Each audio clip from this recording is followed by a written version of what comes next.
Live from Staten Island University Hospital Community Park in Staten Island, New York, CSI Sportsnet welcomes you into coverage of the 2026 CSI Baseball Heroes Game, streaming exclusively on Flow College. In our Heroes Day matchup, the College of Staten Island Dolphins host the Golden Falcons of Felician University.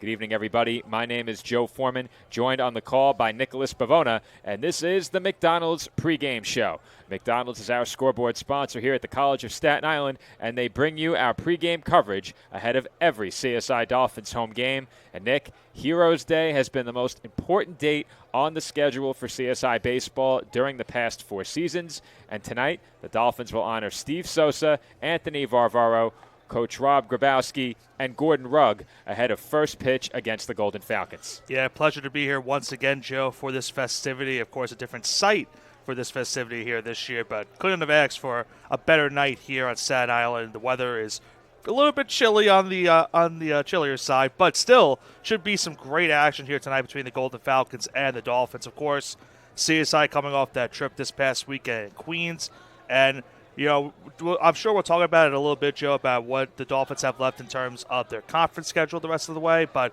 this, of course, a non-conference game here tonight for the Dolphins, and they get to honor these 4 heroes here tonight as well, and what should be an all-time classic here between these two teams. We certainly hope so, as the Dolphins have played some entertaining games on Heroes Day in the past. We hope for more of the same here this evening. But as always, we are going to throw it down to field level, or perhaps thereabouts. We have new and improved video equipment. Pat will be up atop the perch just outside of our broadcast booth, and he will be bringing you all of the action on camera from up here. We will turn it over to the public address microphone during that ceremony, and you can take in all of that from down on field level. But that's coming up a bit later.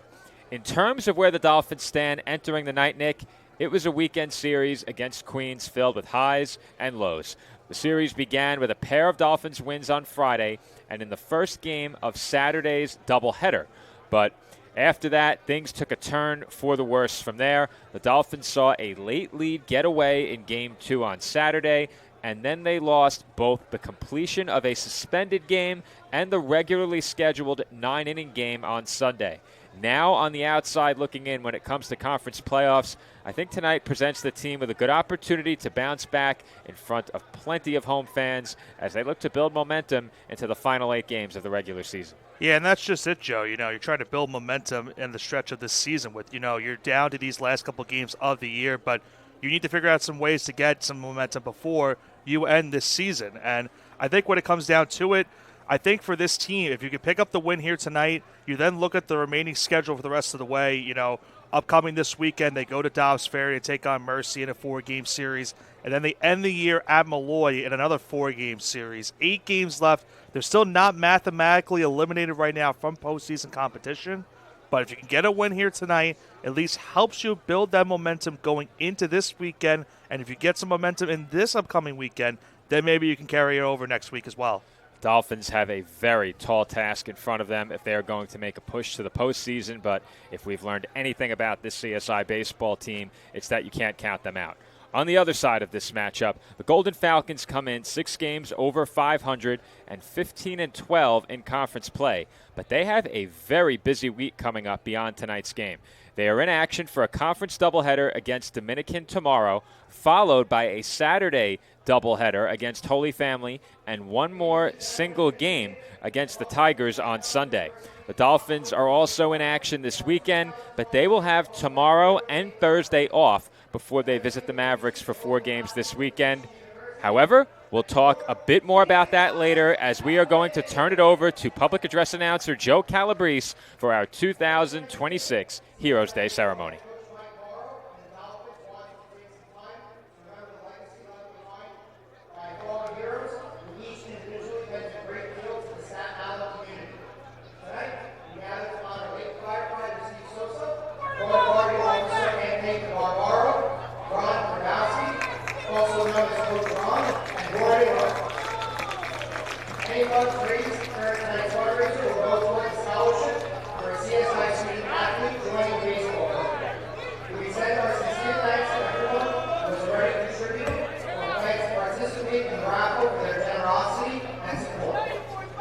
We'd also like to recognize and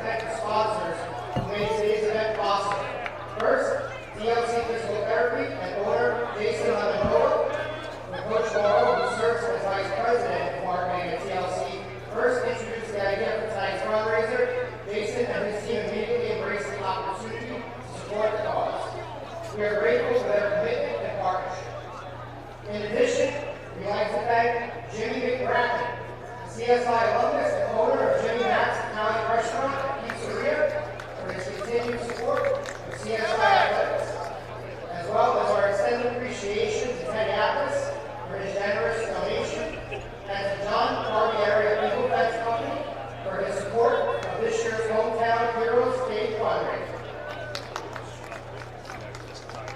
Steve Sosa, a retired firefighter and lifelong resident of Staten Island, died unexpectedly at the age of 62 on February 28, 2020. Steve was an alumnus of the baseball team and wore number 14 as a Dolphin back in 1980. Steve was regularly involved in baseball alumni games and was always certain to send a text to Coach Morrow each year to secure a new Dolphins hat for the upcoming season. The Sosa name has been well known on Staten Island for decades, both in the realm of sports and throughout the community beyond the baseball diamond. Today, we are joined by Steve's family. Ladies and gentlemen, a round of applause for our hero, Steve Sosa.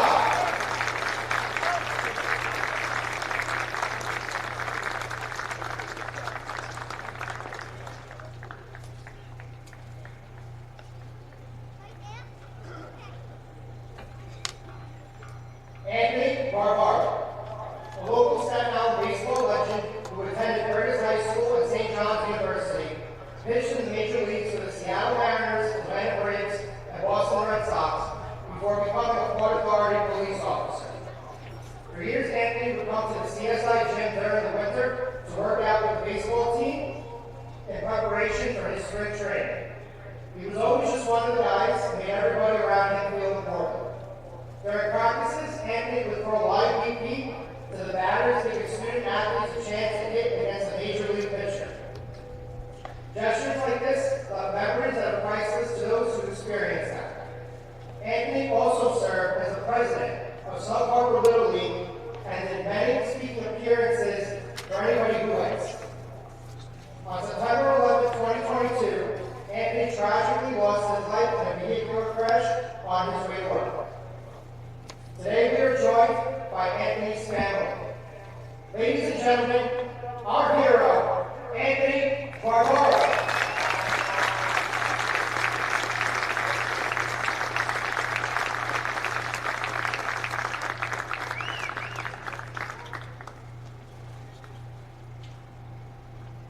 Ron Rakowski, better known as Coach Ron, left a lasting mark on Staten Island's baseball community through decades of dedication, mentorship, and genuine care for others. A longtime member of the South Shore Little League Board and a coach in Richmond County for more than 15 years, he helped shape countless young athletes, including many current CSI players, and co-founded the Staten Island Orioles to create opportunities for kids to grow the game. He believed in doing things the right way, from wearing hats properly to offering firm handshakes and making eye contact, instilling values that extended far beyond baseball. Known for always showing up, whether with guidance, support, or generosity, Coach Ron was deeply committed to his teams and their experiences, traveling tournaments, and following their games wherever he could. Off the field, he was a devoted family man who cherished his role as a grandfather.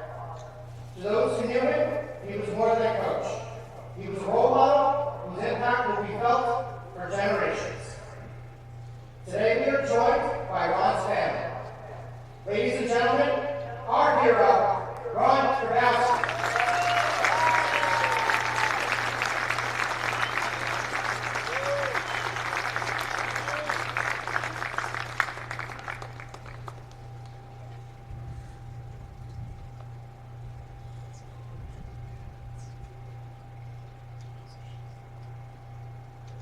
Gordon Ruck, a beloved figure in the Staten Island baseball community, made a lasting impact on players and peers alike through his generosity, warmth, and unwavering support.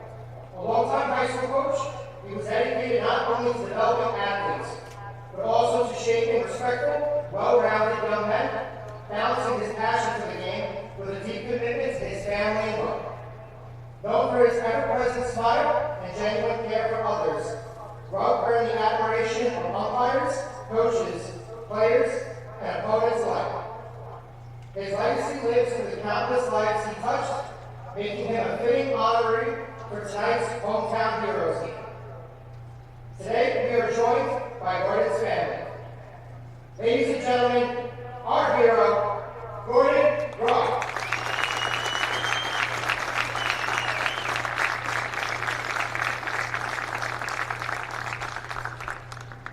May we please ask all the families to come back out behind home plate for a group picture.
At this time, we would like to reintroduce John Barbieri from Eagle Fence Company, who joins us on the field to present his $1,000 check in support of tonight's fundraiser.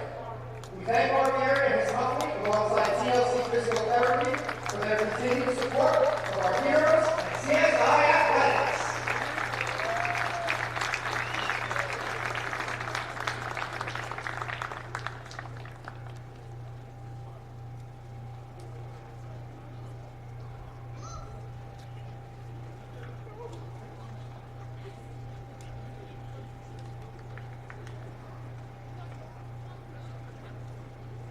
In addition, we welcome Tommy Byer, owner of Byers Market, and his wife Lori, representing the South Shore Hawaiians.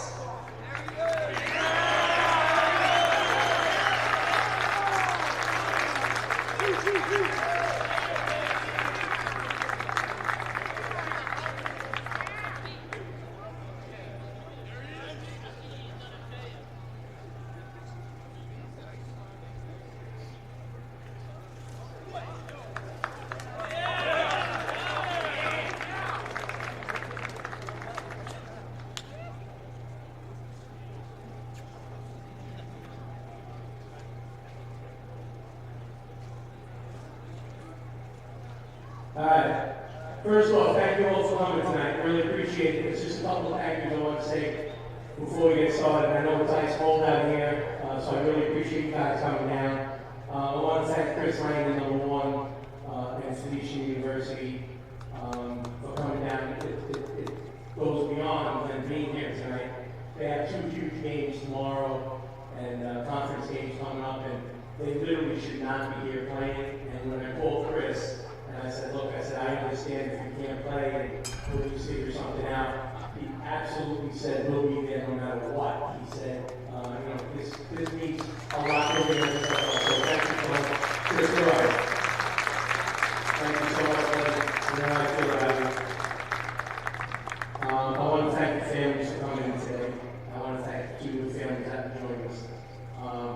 The four men that we're honoring have been staples on Staten Island for baseball and staples on Staten Island for being wonderful human beings. That's number one. And the lasting legacy they left on players and people that they've run into while they were still here. it's a terrible, terrible thing that they're not here. But their legacy will live on as long as I'm here and as long as my players are here and as long as this game continues. There will always be a Heroes game honoring these four men and their names will always be remembered by us. So I want to thank the families and thank you for letting us be part of this. I want to thank the umpiring crew for coming tonight, handpicked because they're so special to me individually because they know what this means to me tonight. And I want to thank you guys for coming. I want to thank the Ferry Balls for allowing us to play here tonight. While our field is under construction, and I just want to thank my players for understanding what this means. This is a big day for me because I knew these people were honoring, and they knew these people that were honoring tonight too. So it just means a lot to me. I want to thank all the parents that helped me out with the fundraising and giving gift cards and everything and just setting up tonight. Who Venmoed me money just to say, here you go, put it towards something. So thank you to my playing parents for having my backs for this. So thank you so much for that. I think we're ready. Let's play some baseball. And it's cold, I know. Yeah, with it, just understand what this means. All the money raised tonight goes to great cause. There's plenty of raffles upstairs, real good items. So if you can throw some money in that would be great. And let's play ball.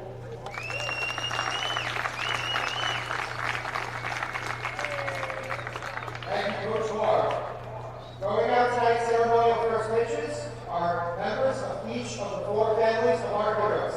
Please give one more round of applause to the families of Steve Sosa, Anthony Bordaro, Ron Gronowski, and Gordon Brock.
At this time, we ask that you please rise for the presentation of colors by the Fire Department of New York, New York Police Department, and the Port Authority Police Department Color Guard, and remain standing for the singing of the national anthem.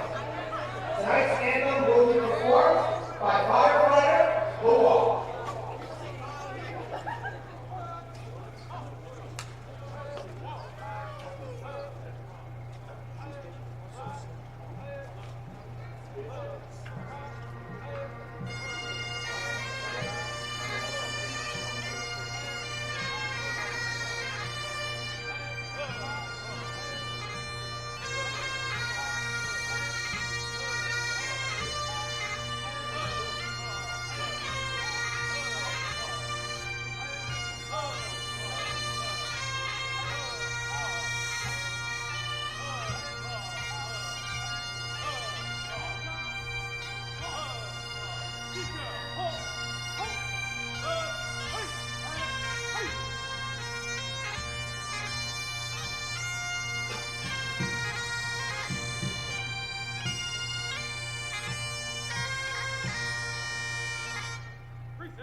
Hey, can you see by the dawn's early light what so proudly we hailed at the twilight's last gleaming, whose broad stripes and bright stars through the perilous fight, o'er the ramparts we watched, were so gallantly streaming, and the rockets' red glare, the bombs bursting in air,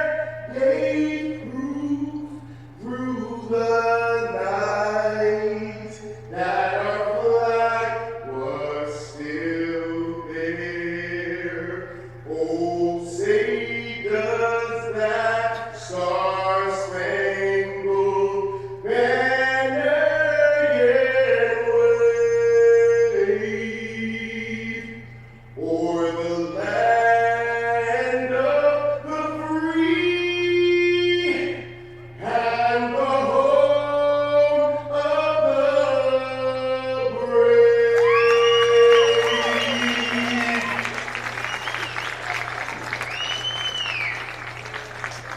At this time, we will retire.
And we are back from Staten Island University Hospital Community Park as we get set for first pitch in this 2026 Heroes game between the College of Staten Island Dolphins and the Felician University Golden Falcons. Joe Foreman rejoining you alongside Nicholas Bavona, also joined by a special volunteering guest commentator tonight, Sam Whalen, who called the Dolphins home opener with me a bit earlier this season, joins us here tonight. He is working pro bono this evening, giving us free color commentary alongside Nick. Sam, welcome back to the broadcast. It's great to have you, and it's long overdue that you, Nick, and I all call a game together. Yeah, I'm glad to be here with you guys. Finally, the stars are aligning. It was a bit of an unceremonious exit for you from your last softball broadcast, but I don't know what you were talking about. Exactly. We have a rule: do not flinch at the foul balls. Sam got caught. Sam can't possibly flinch here tonight. He There's no reason to flinch. He tonight. shouldn't. He shouldn't. I'll have my eye on him tonight. If he wants to stay on this broadcast team, he will be flinch-free all evening. Meanwhile, it looks like we have a bit of a delay ahead of first pitch. Aiden Kilty is getting the start for the College of Staten Island this evening, and it looked like they were getting a piece of equipment from him delivered back to the dugout. I don't know if they're using the watches to get the pitch signs out to Kilty. We did see that when the Dolphins faced Deauville earlier this year. The Saints were using a watch-like device to transmit the pitch calls. But I'm not sure if that's what was being delivered to Kilty and sent back to the dugout. We'll find out soon.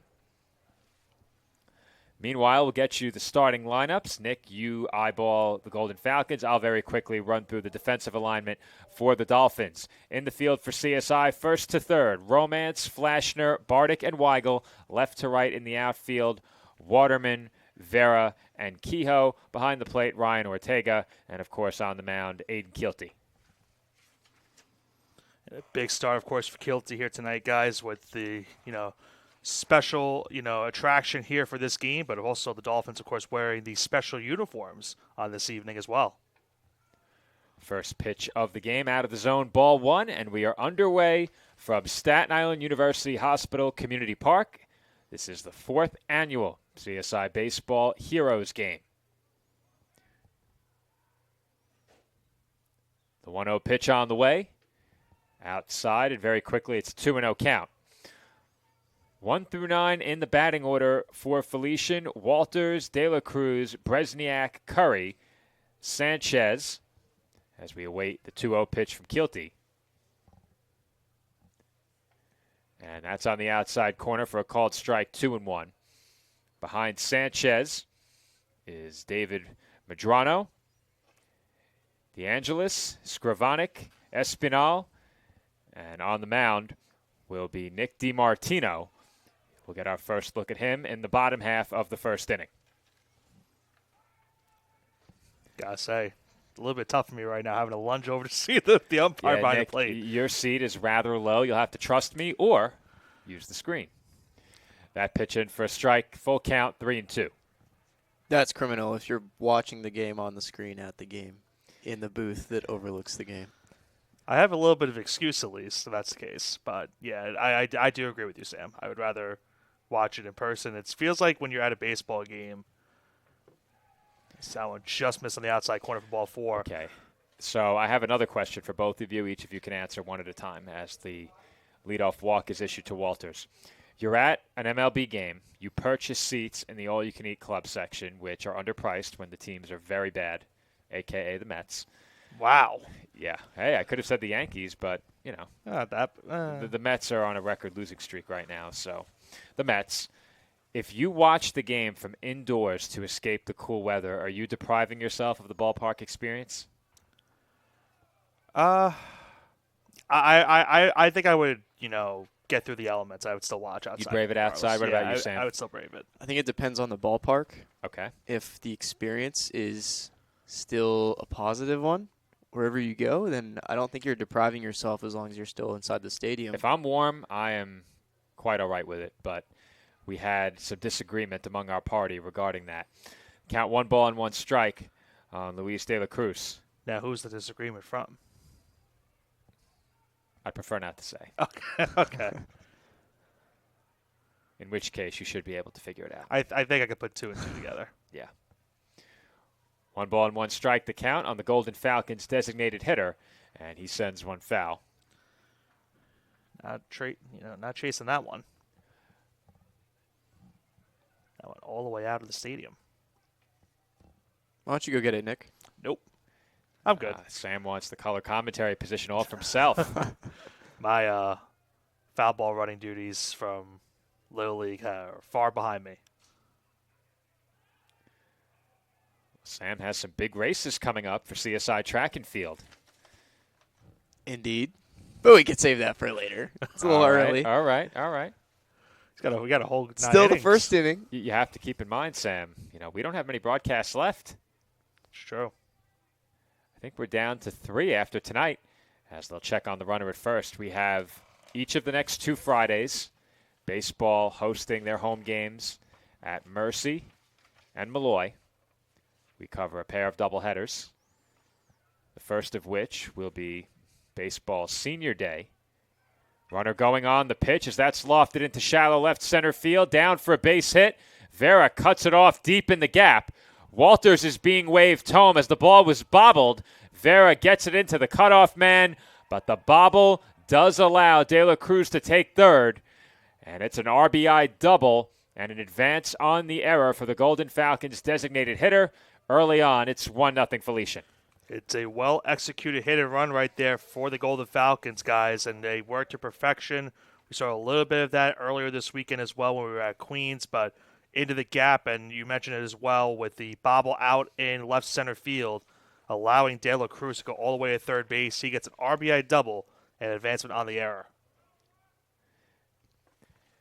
At the plate here, sending the first pitch straight into the air was Rocco Bresniak. Jason Romance underneath it makes the catch, and there's a much-needed first out for Aiden Kilty and the Dolphins. That's one way to bounce back from an RBI extra base hit. And now, if you are able to retire Bryce Curry without the run coming in, you have a chance to limit the damage to just 1.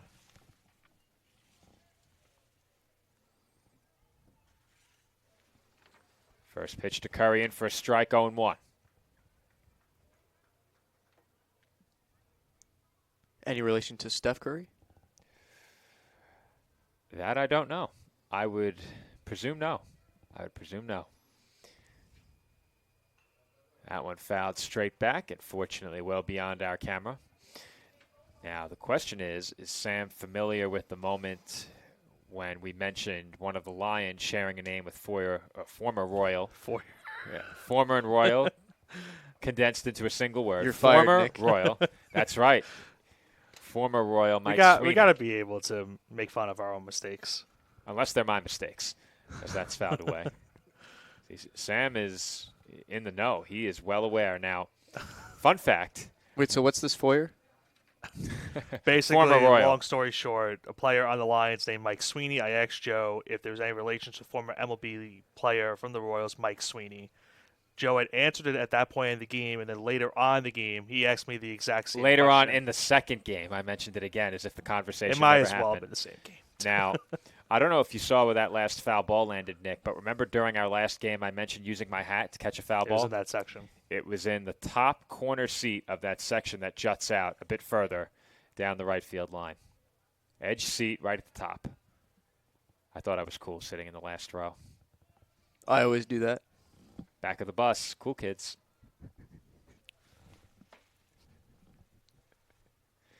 One and two the count on Curry. Long look in from Keelty, and that is bounced to short. That will get the run in. Bardick's throw in time. And Curry is the second out of the inning on the RBI ground out. Not an easy play right there for Bardick up the middle. That one was almost off the glove of Keelty up the middle towards the mound, but it makes a nice play. But the Golden Falcons do get the second run of this first inning and now lead it 2-0. That ball just wide enough of Keelty's glove to keep him from making that play himself.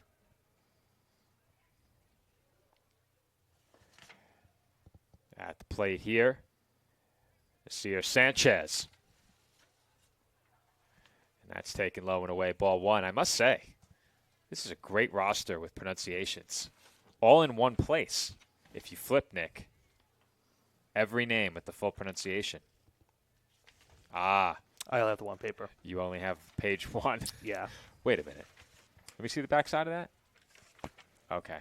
So you have 2 of the same thing printed? Oh, it's the full roster. It's a full Got it. roster. Okay, so I have the Sam, pronunciation guide. Sam has a he's got it. pronunciation He's guide. got it. You have a roster page 1. Got it. The question is, where is our second roster page 1? We don't know. Remains a mystery. Very quickly, it's 3-0 on Sanchez. Yeah, I was wondering if there's going to be a pronunciation guide. I guess we're You were going. wondering how I was effortlessly going through all of those names as Sanchez draws the walk. The fact that you took that for granted that I could do it. You should have kept the bet. Thank you. Jose David Medrano will be the batter. Now, whenever you have a player with potentially a hyphenated last name or it could be a hyphenated first name, you don't always know. And the correct way to announce him, it could either be David Medrano or just Medrano. I would presume Jose David hyphenated first name or middle name. Middle name. There's a swing and a miss by Medrano, 0-1.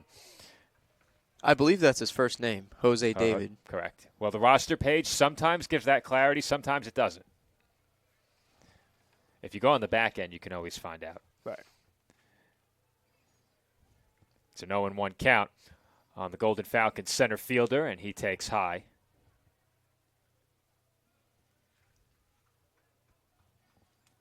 Two runs home in the inning for Felician on just one base hit. Keelty has walked a pair. If he gets this third out, Nick, I do believe that second run would be unearned. I think the bobble afforded De La Cruz third base. It certainly did, Joe. He easily got the third just because of that bobble out in left center. It would have been a regular double on the play, but able to move to third. But a chance here for Keelty to get out of the inning. And I think if you're the Dolphins, but hits the batter right there to extend the inning. I think the goal right now is you want to at least see what you can get out of Keelty. We've seen a little bit as of late, Joe and Sam, that he's gotten some relief appearances for the Dolphins these last couple of weeks, but gets the rare start here tonight. We haven't seen him start in a little bit of time, but into some early trouble here in the first. Well, Keelty is in a unique position where he's fluctuated between starter and reliever throughout his Dolphins career, and he has had some success in both roles. And we've seen him in both of those roles this year. Andrew DeAngelis lines the first pitch straight into the glove of Brandon Bardick, and that will do it for Felician in the top half of the first inning. 2 runs home on 1 base hit, 2 left. We head to the bottom half of the first. Golden Falcons over the Dolphins, 2-0.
Jamel Vera will lead off for the Dolphins in the bottom half of the first inning, and very quickly we'll get you the full Dolphins lineup 1 through 9.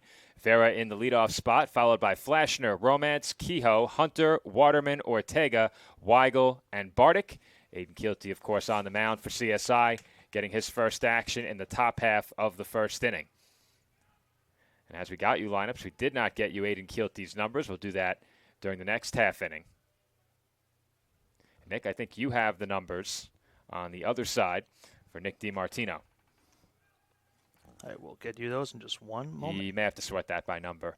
Yeah. And we had an abbreviated pregame with our Heroes Day ceremony taking place down on field level. But, Nick, one of the points we were going to bring up if we had some more time was to talk about just how much depth there is in terms of arms who have gotten regular work on this Felician pitching staff. It's not often that you look at a team's pitching stats and there is not one pitcher who has thrown enough innings to qualify to be a statistical leader. Yeah, I'm looking at it right now, and you see a lot of different starters. DiMartino, this is his first official start of the season. This is just his 7th appearance on the air.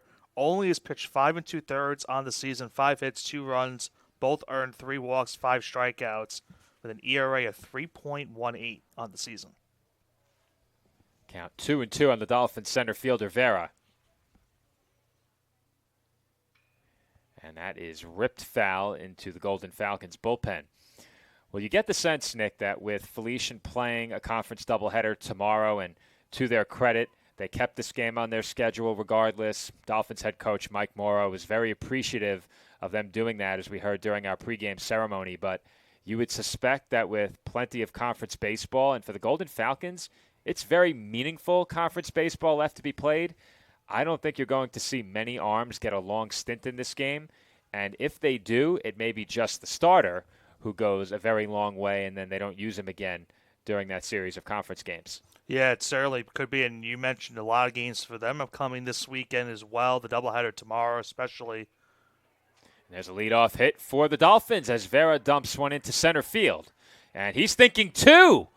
And he is in there. Good heads-up base running from Jamel Vera. Wow. As, you know, regardless of the situation, regardless of the game, you hate to see that as a coach of the team that's out there in the field. And Medrano didn't think there was any way he would go. Soft tossed it in, and Vera took full advantage. Yeah, caught him sleeping on that play on that one out to center. And then sometimes you have to look to see what the fielders are going to do on that one. And Vera with a wise play to keep running, and with his speed, we know, guys, he is a very capable hitter of stretching a single into a double. I think it's fair to say he's probably the fastest Dolphin.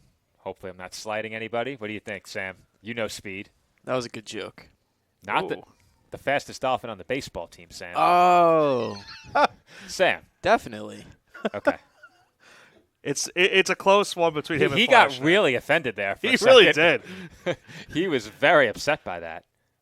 Here, Sam, how about this? You're the fastest one in this room. That's a not given. saying much. That's a given. That is not saying much, though. Back in the day, I had some Yeah. speed.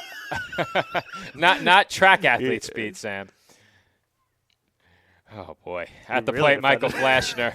You know what? You're fired, Joe. You're fired. No, he Now fired you. I'm offended he thinks I'm this slow. How can we offend you, Nick? I don't know. Nothing offends Talk Nick. about the Knicks game last night. Nothing yes. offends Nick except cold weather, rain, and, a 40-minute inning as they throw that to second. That one on Sunday was an You had interesting one. purple hands when that inning was over. Yeah, that was a rough. I did not think it was going to be that cold. I knew it was going to. I saw the I weather, didn't either. but I didn't think it was going to be that cold. So today, I don't know if you noticed, Nick, today was Denim Day on I campus see it now. to bring awareness to sexual violence. So I wore my denim jeans and my denim jacket. But when I came in from outside, and I realized very quickly it was too warm for the double jacket. Also, not necessarily the right day to wear a Knicks jacket. Yeah, no. They let us down last night. Last night was an abomination, but It was. not the first time I've seen that, No. unfortunately. I was in attendance for Game 1 of the Eastern Conference Finals last year, so Yeah. I know a thing or two about abominations. Yeah.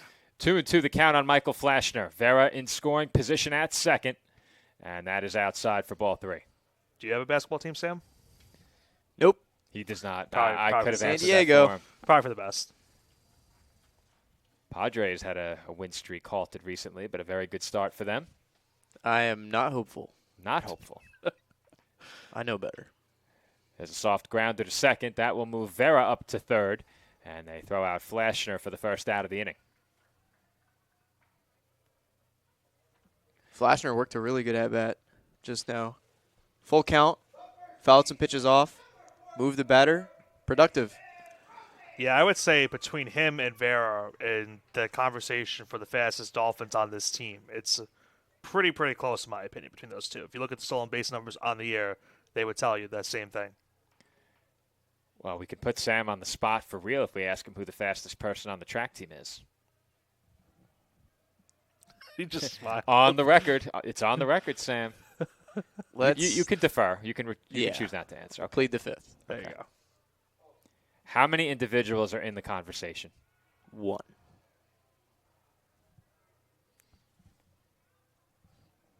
There's no conversation. Okay. Got it. I thought I got the gist was of it it when you was said it that. was it plus 1 or 1 is what I was trying to figure out, but it's 1. Got it. Vera, meanwhile, was halfway down the line as Romance fouls that one back 0-2. I thought for a second he was about to steal home on that play. He was almost halfway down the Nick, their baseline. I was watching him on the Flashner ground ball to make sure that I didn't miss him potentially trying to draw a throw or make something happen down the line. The 0-2. And Romance chases well out of the strike zone. And we talked about Flashner's out being a productive one. That time with a runner on third, you hate to strike out. Yeah, especially with one of your best hitters at the plate in Romance, who is always a hitter that can tie the game in one swing. But DiMartino got him to chase on that one on the outside, and now it's be up to Jack Kehoe to try to extend the inning for the Dolphins.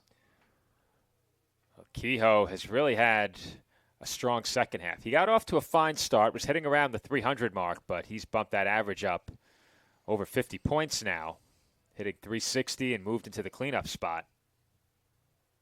The 1-0, low and in for ball 2. And, of course, continues to be the most, the guy the Dolphins turn to late in certain save situations as well as the season has progressed. Kehoe ahead here 2-0, and you have to think that with first and second base open, if he gets a pitch he likes, he has the green light here. And he takes out of the zone for ball 3. Is this a situation, and again, the Dolphins very typically have had a consistent lineup, but tonight J.J. Hunter batting 5th. Is this a situation of get the right-hander up to the plate behind Kehoe, who's arguably the hottest hitter on the Dolphins right now, and he takes a strike on the outside corner? I would think so. I think, try to also see what lineup you can build the rest of the next couple of days, because if the Dolphins are going to make some ground in the ECC standings, you would like to see some type of lineup work for you the rest of the way. Yeah, I should have been more specific. I meant were they effectively pitching around him to get to a right-hander? I don't think so. I think it's just in terms of command right now for DiMartino. We mentioned the numbers for him on the season. He hasn't had much work, but he's now got him at 3-2 here. I'm almost never in favor of pitching around a batter to put the tying run on base, and that's exactly what happens here as DiMartino issues the walk. J.J. Hunter to the plate now. Hunter has been in and out of the lineup this year. We saw him catch quite a bit last year. Much of this year, he's been a designated hitter. And I think that's a testament to the other catchers on this team, Ortega and Burrito. So that's why you haven't seen as much of him this season as you would have saw last season. Dolphins having a lot of depth at the position this year. And Hunter lines one toward the middle and off the glove of the second baseman Espinal. Vera in to score. Everyone is safe. And Nick, how are you scoring that one? That's got to be an error. You think it wasn't deep enough up the middle? They had him? If he played it up the middle, he would have had to play at second base. Think so. Yeah. I thought if they had any play, it was first base. Let's see it on replay. Screen's not very bright. There you go. There you go. I'm with Nick on this one. You're right. Yeah. He definitely had it. That was, in fact, the easier play. Yep. Kehoe, a good runner as well, but not good enough to make that close if that play was handled cleanly.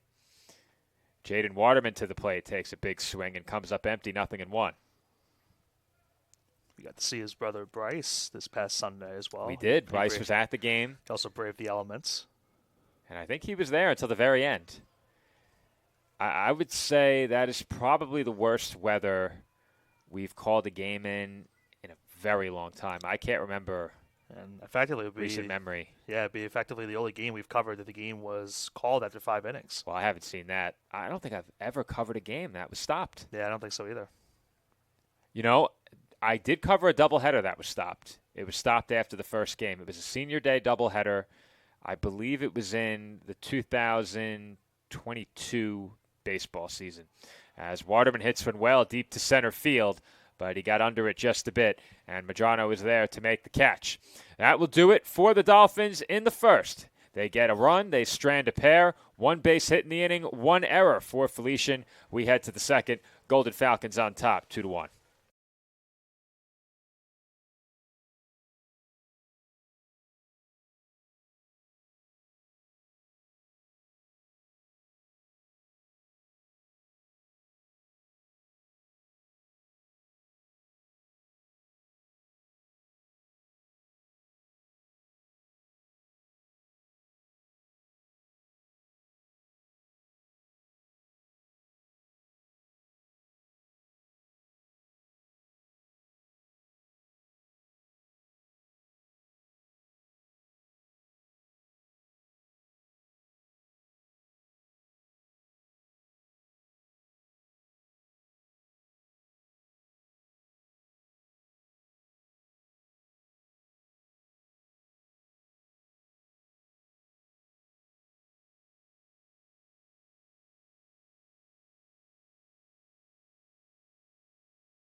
And we are back from SIUH Community Park for the second inning of this Heroes Night game between the College of Staten Island and Felician University. Both teams get on the board in the first inning.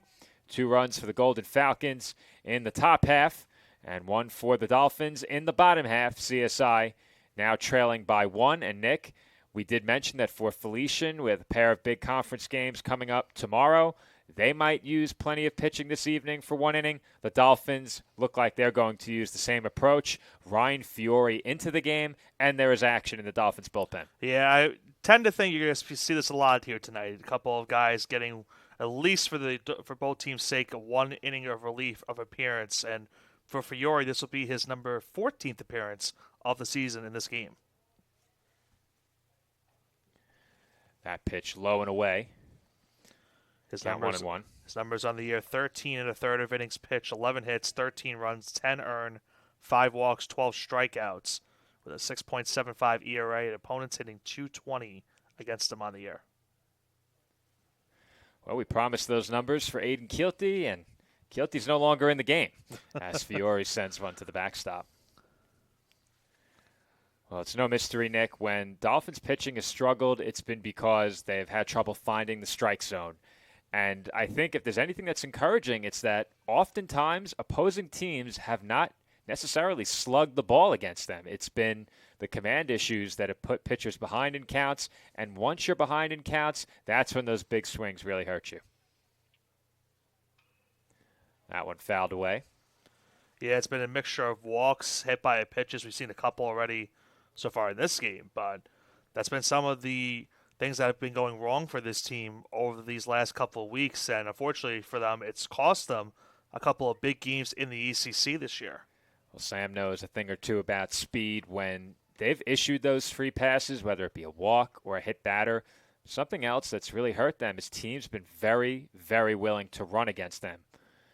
As that misses low and away to run the count full. And to their credit, the Dolphins have run more this year. That's become a much bigger part of their game than it was last year. But with the amount of free passes, opponents have also run plenty against them. Well, I'm sure you've heard many catchers say it's really on the pitcher if anyone's stealing. I think it has so much to do with their leg kick and their time to get to home plate. That one fouled away into the seats down the right field line. The old stomping grounds of Joe Foreman. Back when this was Richmond County Bank Ballpark at St. George, you can still see the outline of the lettering on the facing of the suite level. Yeah, see it. You're right. We had the inclusive 10-game mini plan, food included. And in every game, they had an actor in the Ghostface costume from Scream throwing candy into the crowd. 10-year-old me couldn't get enough as that's fouled back. Got to find Scooter the Holy Cow as well. Yes. And then it was what? Huckleberry and Red? You know, Oh. I remember Or was it Red. Huck and Red? It might have been Huck and Huck? Red. Yeah. Huck and Red sounds right. I have no idea what you guys are talking about. Sam, We're speaking a different language. you weren't alive yet. That sounds about right. What's your year of birth? 03. You were not alive. That is rather jarring, Nick. I have truly achieved unk status. Meanwhile, it's still a full count on Matthew Scrivanik. He and Fiore engaged in a lengthy battle here to open up the second. My teammates call me Unk. Really? Really? You're the elder of the team? I Senior? guess, yeah. Yeah. I'm not the oldest person. I Okay. think I'm second. Second. Another 3-2 upcoming.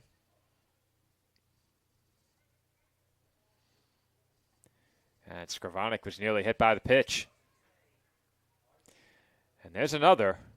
A free pass to open up the inning.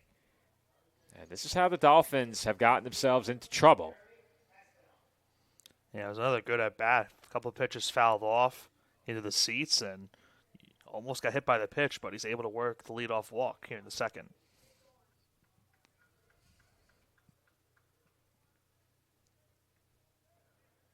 Scrivanik with a medium-sized lead off of first base.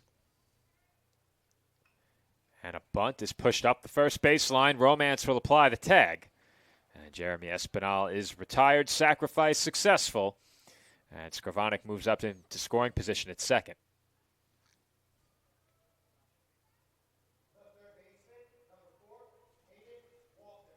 That will bring up Hayden Walters.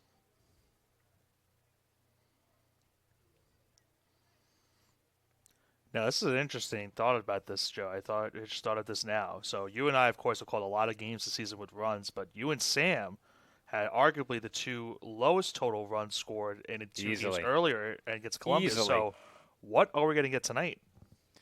You never know what you're going to get. That's why you have to tune in every home game. Yeah. And you got the three-man crew tonight, thanks to Sam's volunteer outing. I mean, doesn't get any better than this. Yeah. Big-time game, the big-time crew. No, this is literally the best thing ever. I agree. Well, I the mean, best. we might be able to introduce him as gold medalist Sam Whalen by the time the season's over. That's the plan. And if we don't specify that it was at ECC Outdoor Track and Field Champs, they might think he's an Olympian. Maybe he will be. Could be. You never know. Absolutely not. Okay. Hanging Not it quite. up after this season. Not quite. Back to surfing. And Fiore will step off. We'll have to do some type of ceremony for when you hang it up. What we'll have to do, and I think you know where I'm going with this. Hold Nick. on. I want to say Fiore absolutely had him picked off, but no one was covering. Yeah. Get a good. Get a He's replay dead to on rights. that, Nick. Get a replay on Dead that. to rights at second I base. don't know if I have it in time. I think that was within 30 seconds. Yeah, I got it. Okay. We'll run it back in a moment. Wondering if the close-up shot might be a little bit better. Do we have second? I don't think so. It's a little bit, but We can it's move coming it to up the with right time. a bit. The 1-0. In for a strike, 1-1. Yeah, I think someone covers the base. They might have had a play on it. I think you're absolutely right, Sam. It depends on how close of a play it would have been right there. Yeah, you definitely need an accurate throw, but Yeah, a lot of the time when the shortstop is playing that close to the runner is just getting a read on the shortstop. Heads up. That's a ricochet right Now, that is the exact bounce that the ball took off the second deck when Sam caught it at our Yankees game. what a moment that was. That Be a was an real- all-time moment. It there. really real was. shame if someone didn't see it. Well, for those who don't know, I'll tell the story one more time. Nick had taken a bathroom break. Sam and I are in the seating bowl at Yankee Stadium. It wasn't a bathroom break. Well, they had some concessions. We had our field level tickets. As that one's lined to the glove of romance, and he will take it to the bag. Thought maybe he caught it on the fly, but Thought so, too. he'll play it safe. Anyway, Sam and I are sitting in the seating bowl, and he said, wouldn't it be something if we got a foul ball? Not 2 pitches later, off the second deck, 2 seats to his right, walks right into a mass of people and hands and bodies, just picked the ball up like it was nothing. And Nick missed it. I did. I missed it all. It's okay. That ball is in my desk. All of us have signed it. It has a complete chunk missing from the facing of the second deck. At the plate here, Luis De La Cruz. He takes low, ball 1. Yeah, from the gist of things, maybe we have to recreate that moment on Tuesday. We'll see. See. Looks like a group outing to City Field on Tuesday. It'll be my first time Really? going to City Field. I'm sorry. It's not a bad facility. It's all right. The problem with City Field, as the 1-0 pitch is taken inside, there are far too many obstructed seats that are not Yes. listed as obstructed. Yes. They compromised the experience by effectively making the entire stadium up close and personal seating. Well, it's the Mets, so isn't it a good thing if you don't have to watch the game? I agree. I'm a Phillies fan. If you're a Mets fan, why watching this game? Sorry. I Well, think they would agree. The Phillies right are now. no better. Yeah, they might. I think the Phillies are a game better. They're awful. I'm not used to this. It's been a weird start. Yeah, Yeah. the Padres are good. That doesn't make sense. Yeah, Sam's a Padres fan, for those who didn't know. They're not making the playoffs. Tough division. Really tough division there. It's just the Dodgers. I think the Giants have a pretty good lineup. They're not hitting, but they have a solid lineup. And I think Arizona is a team that if they added a front-of-the-line, top-end starter, they could be a real threat. And they were in the World Series, 2 years ago? Yep. But they're a starting pitcher away. And the lineup has taken some hits since then, too, but they need a pitcher. Meanwhile, it was a 4-pitch walk issued to De La Cruz, and Rocco Bresniak will come to the plate. De La Cruz leads the team in walks. That was his 26th. Bresniak almost hit by that pitch. 2 walks in the inning for Fiore. Has not allowed a base hit. The only ball that was hit hard against him was hit right to Romance. A sacrifice bunt. The other ball put in play. Well, the good thing is you can't possibly jinx a no-hitter in this game. True. We'll have to tell Sam what happened at softball on Saturday. Oh, no. Oh no is right. Oh, that's right. Come on. There were worse things than flinching. So, again, our audience that's been with us now for all of the year knows that I'm Jinx Platinum. Nick is Jinx Supreme.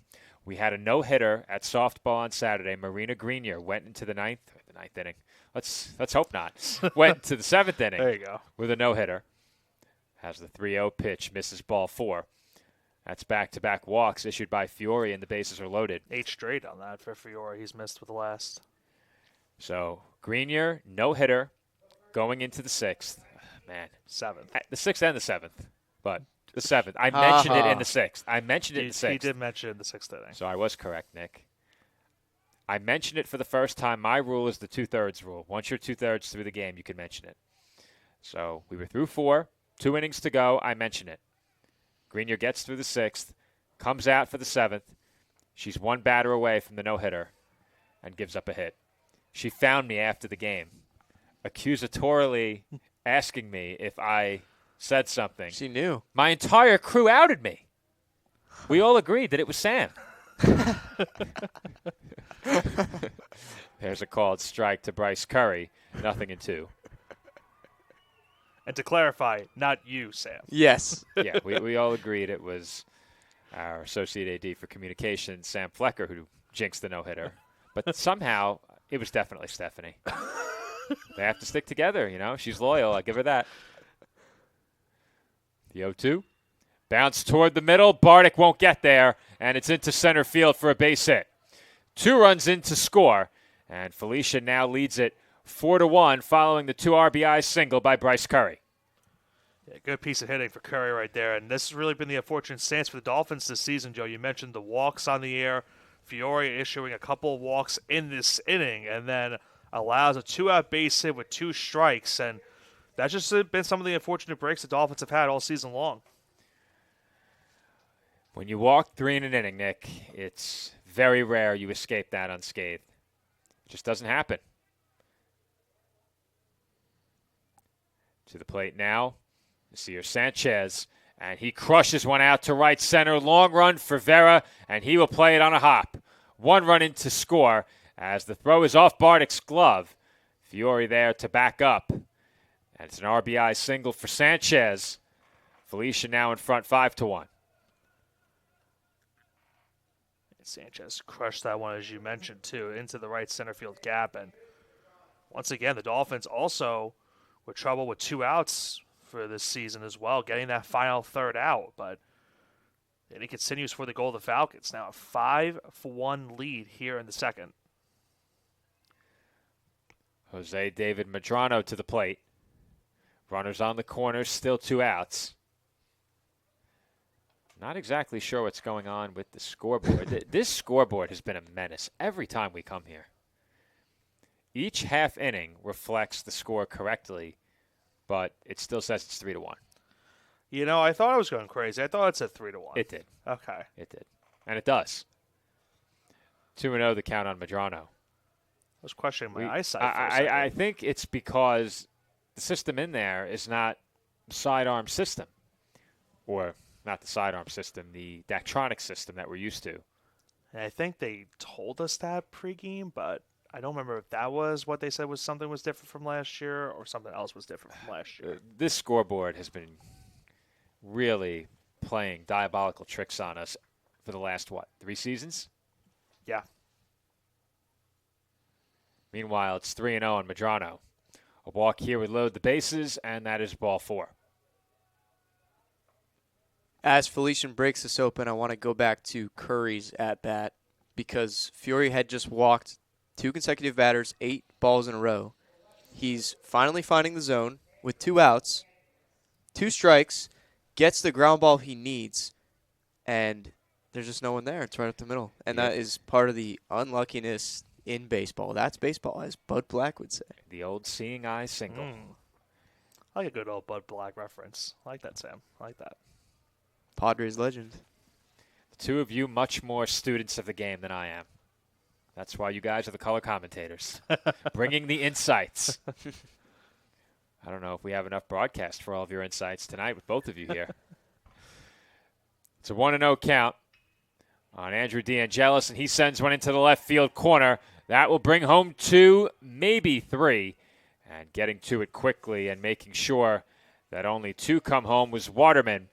It's a 2 RBI double off the bat of DeAngelis, and Felician now leads at 7-1.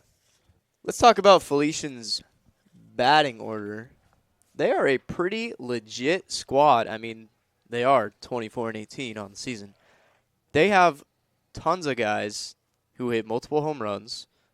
I think they have, looks like 8 or 9 guys hitting at least 300. This is a legit squad. It's going to be hard for the Dolphins to retire some batters. I believe they went to the Elite 8 last year, Nick. I know you're checking I'm that. looking for you right now. I think it was the Elite 8. I believe you're correct. Yeah. This is a very talented team. And as we mentioned before, a team that didn't have to take on this game. They have conference baseball coming up tomorrow, and they are right in the middle of a playoff chase. They have not yet clinched a spot in the postseason. It is a very big week for them. Meanwhile, for the Dolphins, they're going to make a pitching change here. And with that, we will step aside and take a quick break. Our score, the Golden Falcons 7 and the Dolphins 1. Getting a quick look out toward the mound. Robert Gilroy will take over for CSI when we come back.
And we are back from SIUH Community Park as Rob Gilroy takes over on the mound for CSI.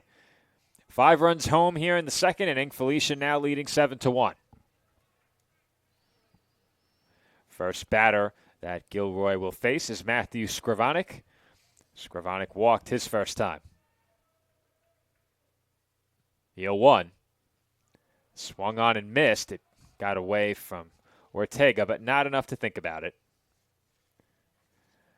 The runner on third, Medrano. DeAngelis over at second.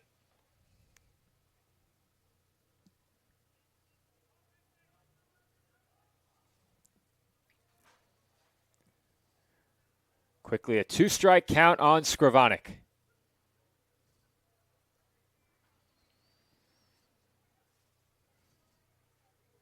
And the breaking ball misses inside. Very inside. Yeah, with an 0-2 count, that is not a pitch that you want to see get away from you.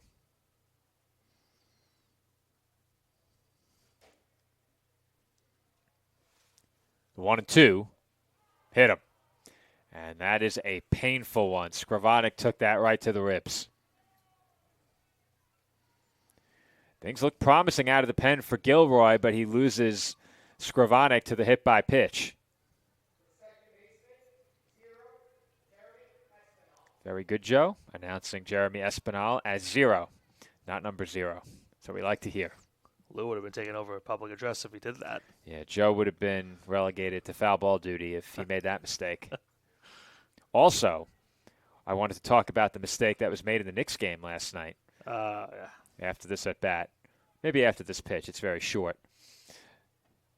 Pitch misses high, but on the score bug last night, entering the final possession, NBC had the Knicks marked as having 1 timeout left. They did not have a timeout, and the Knicks drew the ire of a fan base that wasn't aware that graphic was incorrect. And that pitch is in for a strike. Talk about in for a strike. Looked like it could have hit him. If you leaned Sam's into it a little aspiring to umpire again. Had some break on it at the very last second. bit. I see, Nick. You can't even see the ball. Sometimes you need to catch a break. I got a screen in front of me. That is true. Nick can hardly see the ball. Yeah. He's in the lowest office chair I've ever seen. Yeah. Count 2-1 on Espinal.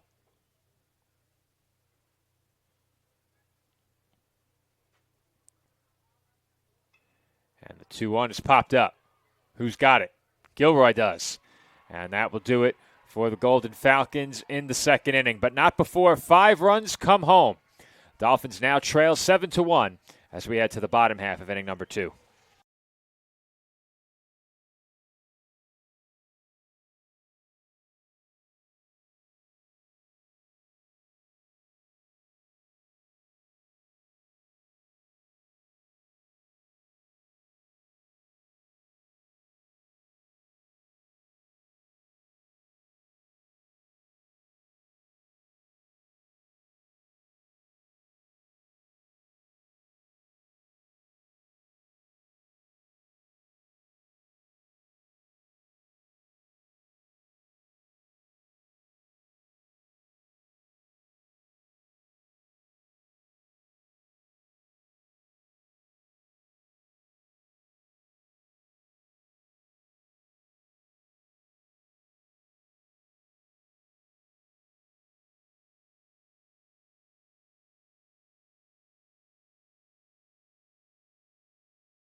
Home second inning about to get underway from Staten Island University Hospital Community Park.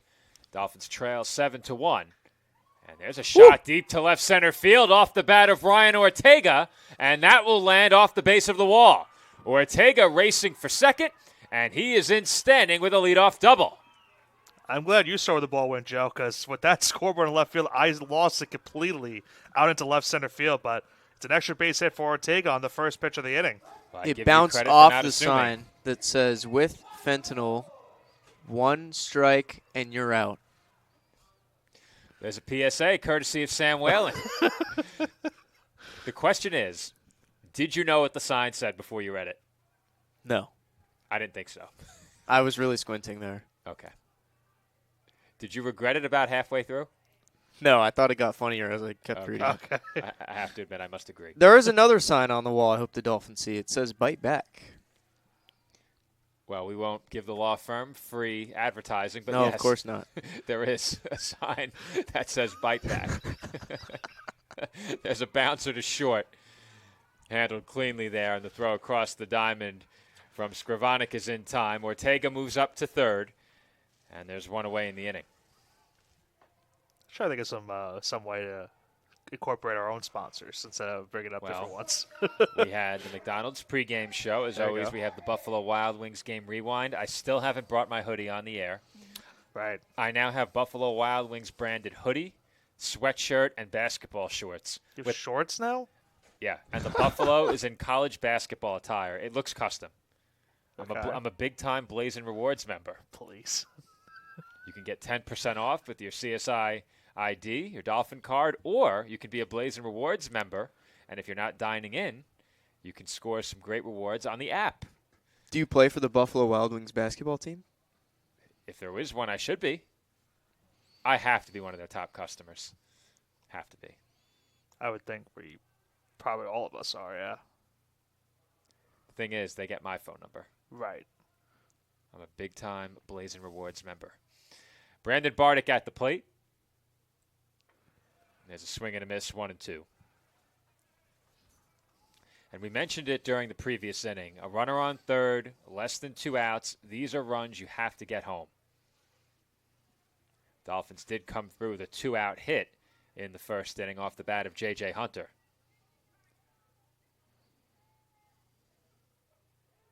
And Bardick looks at a called strike 3. First strikeout for the new Golden Falcons pitcher, Rafael Solano, took over on the mound to begin the inning. Nick, you'll have his numbers momentarily, but Solano is now 1 out away from a scoreless second. A 13.03 ERA coming into tonight. Sam's got it. And Sam beat you to it, Nick. He is gunning for that lead color commentator position. First he volunteered, and then he's dropping stats ahead of you. Man. There's a hard hit grounded to short, and they are not going to have a play on Vera. It's an infield single for the Dolphins center fielder and an RBI. In to score is Ortega, and it's now 7-2 Felician.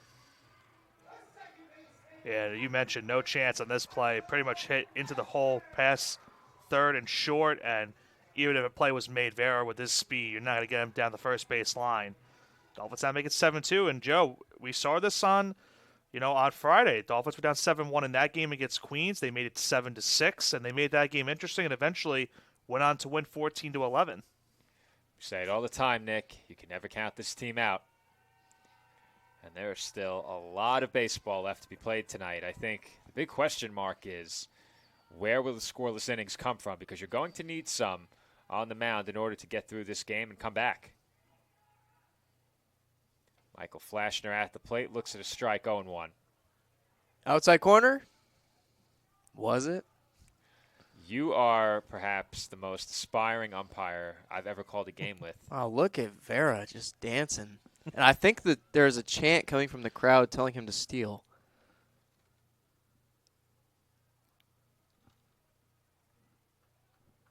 They'll check on him again. No disengagement rule at the NCAA level. They can throw over as many times as they'd like. So theoretically, they could throw over an infinite amount of times. Theoretically. And then if the pitcher gets tired from picking off, they can bring in a new pitcher to pick off. Theoretically, yes, you could do that. That's one way to get your pitches in.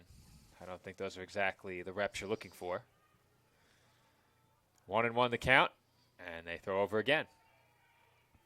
Have to admit, in a 5-run game, I'm a bit surprised they're paying this much attention with 2 outs. I hope I didn't just manifest infinite pickoffs. We don't believe in manifesting here. There's only one man on the crew who believes that. He's in the other room, as that's bunted foul. Do you know who that is? It's Joe Calabrese. Now I know. Now you know. The more you know. I'll have to ask him about that. He'll tell you what the signs and the stars mean, what repeating digits mean. Brother. Oh, brother. Sam, thank you for saying that. 1-2 the count on Flashner.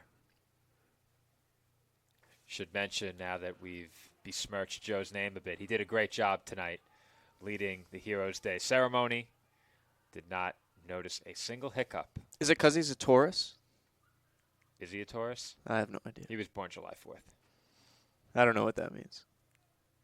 You don't know what it means? He was born July 4th? He doesn't know what's Come on now. Neither do I, Sam. Neither do I. They'll check on Vera again. Good tied in with the American flag and the lighting of tonight's festivities as well. Good tie. I'll tell you, the breadth of topics that we've covered in just 4 pitches is impressive. 2-2 to the backstop, and after all that attention they paid him, Vera moves up on the wild pitch. Look how halfway he got towards third. He's still moving. Well, I've got a new topic because that ball just megged the umpire. Did it? Let's talk about the FIFA World Cup coming up to our home country. That's an interesting segue. Are you flying back cross country to attend a game with us? I will not be attending any FIFA games because tailgating is banned. Well, good luck also trying to get I'm tickets protesting. Well, I know a guy who can get you tickets. I always know a guy. Full count on Flashner, and they will check on Vera. And Vera's fans in the stands, I think they booed. What's his cheering section called? Go. Oh, no. If we couldn't do it I need all year an for inning. Goldstein, good luck. I need an inning. Vera's Voices. That's a good one. And Flashner, I have a better one. a second quality at bat, draws a walk. You have a better Go. one, you said? No, I can't say it. Oh. Oh, Sam, you can't do that. Though I have to admit, I can't say it. when we were trying to name Aaron Goldstein's cheering section, I did have quite a few we could not use. There were a lot of ideas left in the scrap heap that, unfortunately, never saw the broadcast. Jason Romance to the plate now. 2 on, 2 outs. Dolphins trailing by 5 could really use an extra base hit here. And Romance takes a strike, 0-1.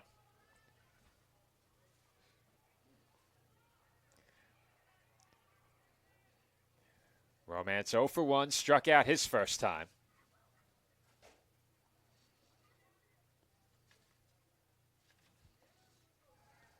And Vera's headed for third. Throw is there, and Vera is in just under the tag. Close one. But the Very fans close. love it. We have a great view of it. Let's slow that one down.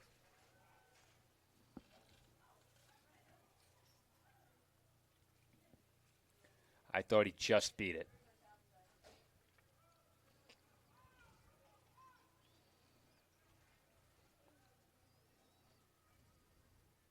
I think he's in there. But that is probably too close for comfort if you're the Dolphins. Yeah, you would hate to see the final out of the inning come on the base path. Well, they always say don't make the first or third out at third base. I think the issue with it, if he was thrown out, is that he probably scores on any base hit as Flashner takes off, and he is safe. Wow. I thought they got him. I guess Did the we tag can't miss? tell, but I don't know. By Did his the tag reaction, miss? by his reaction, he doesn't I don't know if seem we'd to have a think that he replay tagged of him. it on the We're angle. probably but too wide. I think if the tag hit him, he was out. I was shocked Vera didn't take off as that throw bounced. +1. Yeah, you'd have to slow that down considerably. 2-2 the count on Romance. 2 outs, and now 2 in scoring position. That's taken low. Let's see. Impossible to tell. I think we have to zoom out the pitcher batter just a bit, and we'll get second base. So, Nick, I think you'd see him on that angle. Yeah, we got it. Yeah. I think that's actually a great angle. And the payoff pitch is outside, ball 4. That will load the bases. Here's one more look.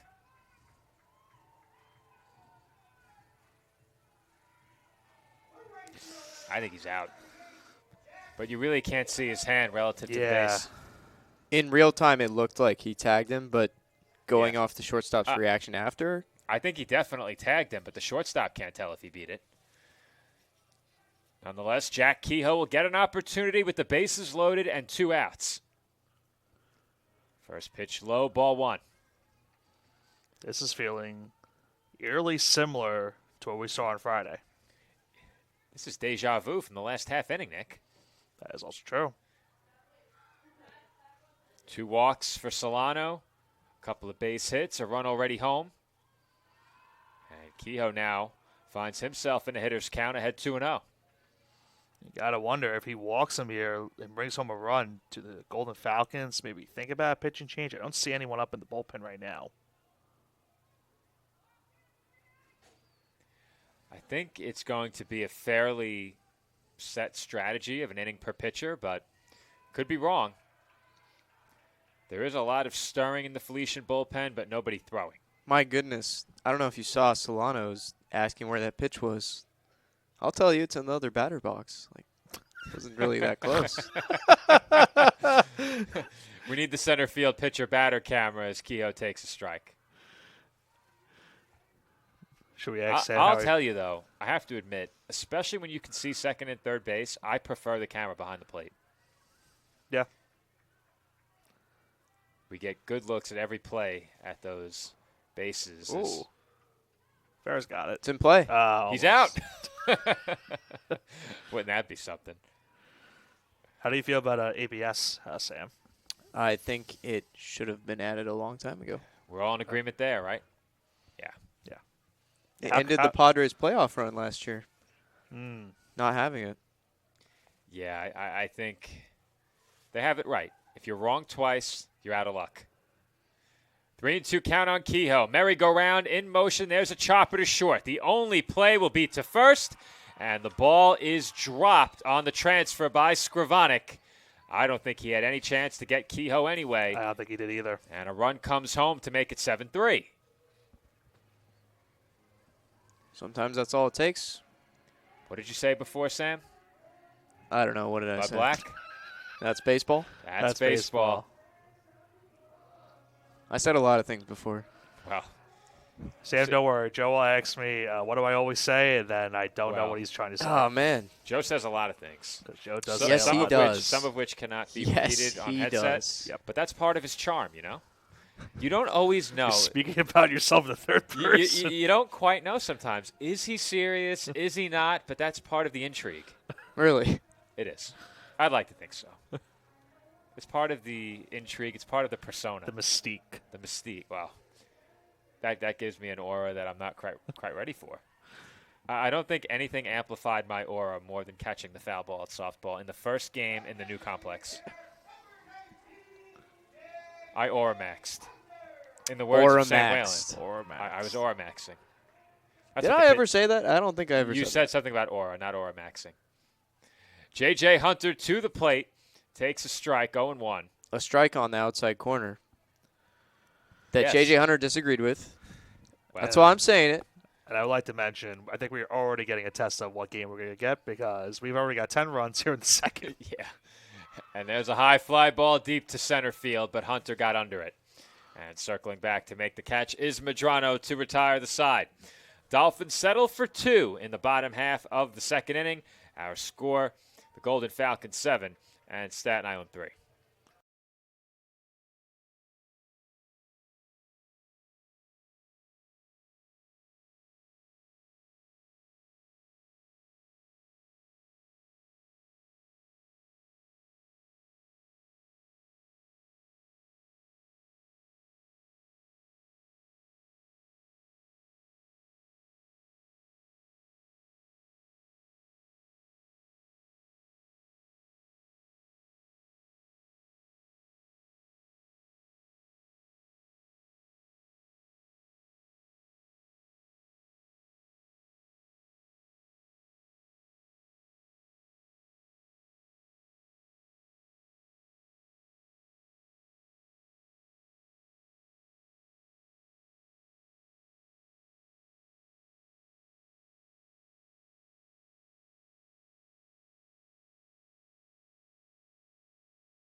Hayden Walters will lead off the third inning for Felician as the Golden Falcons begin their third pass through the batting order. And, that's shocking when you look at the hit total just for thus far.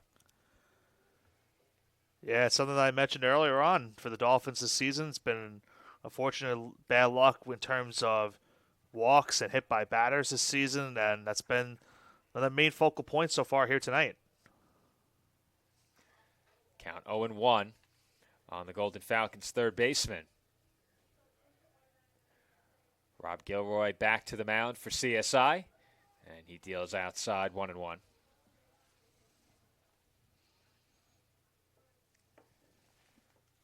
Walters 0 for 1 at the plate, has reached on a walk. that one's fouled straight back.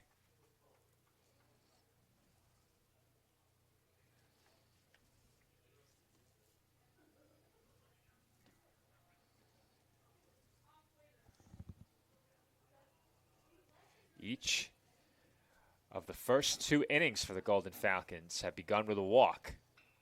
And this one will begin with a base hit. Wow. What a jinx. You know, I'm nothing if not predictable. At least with the headset on. I'll have to try the reverse jinx.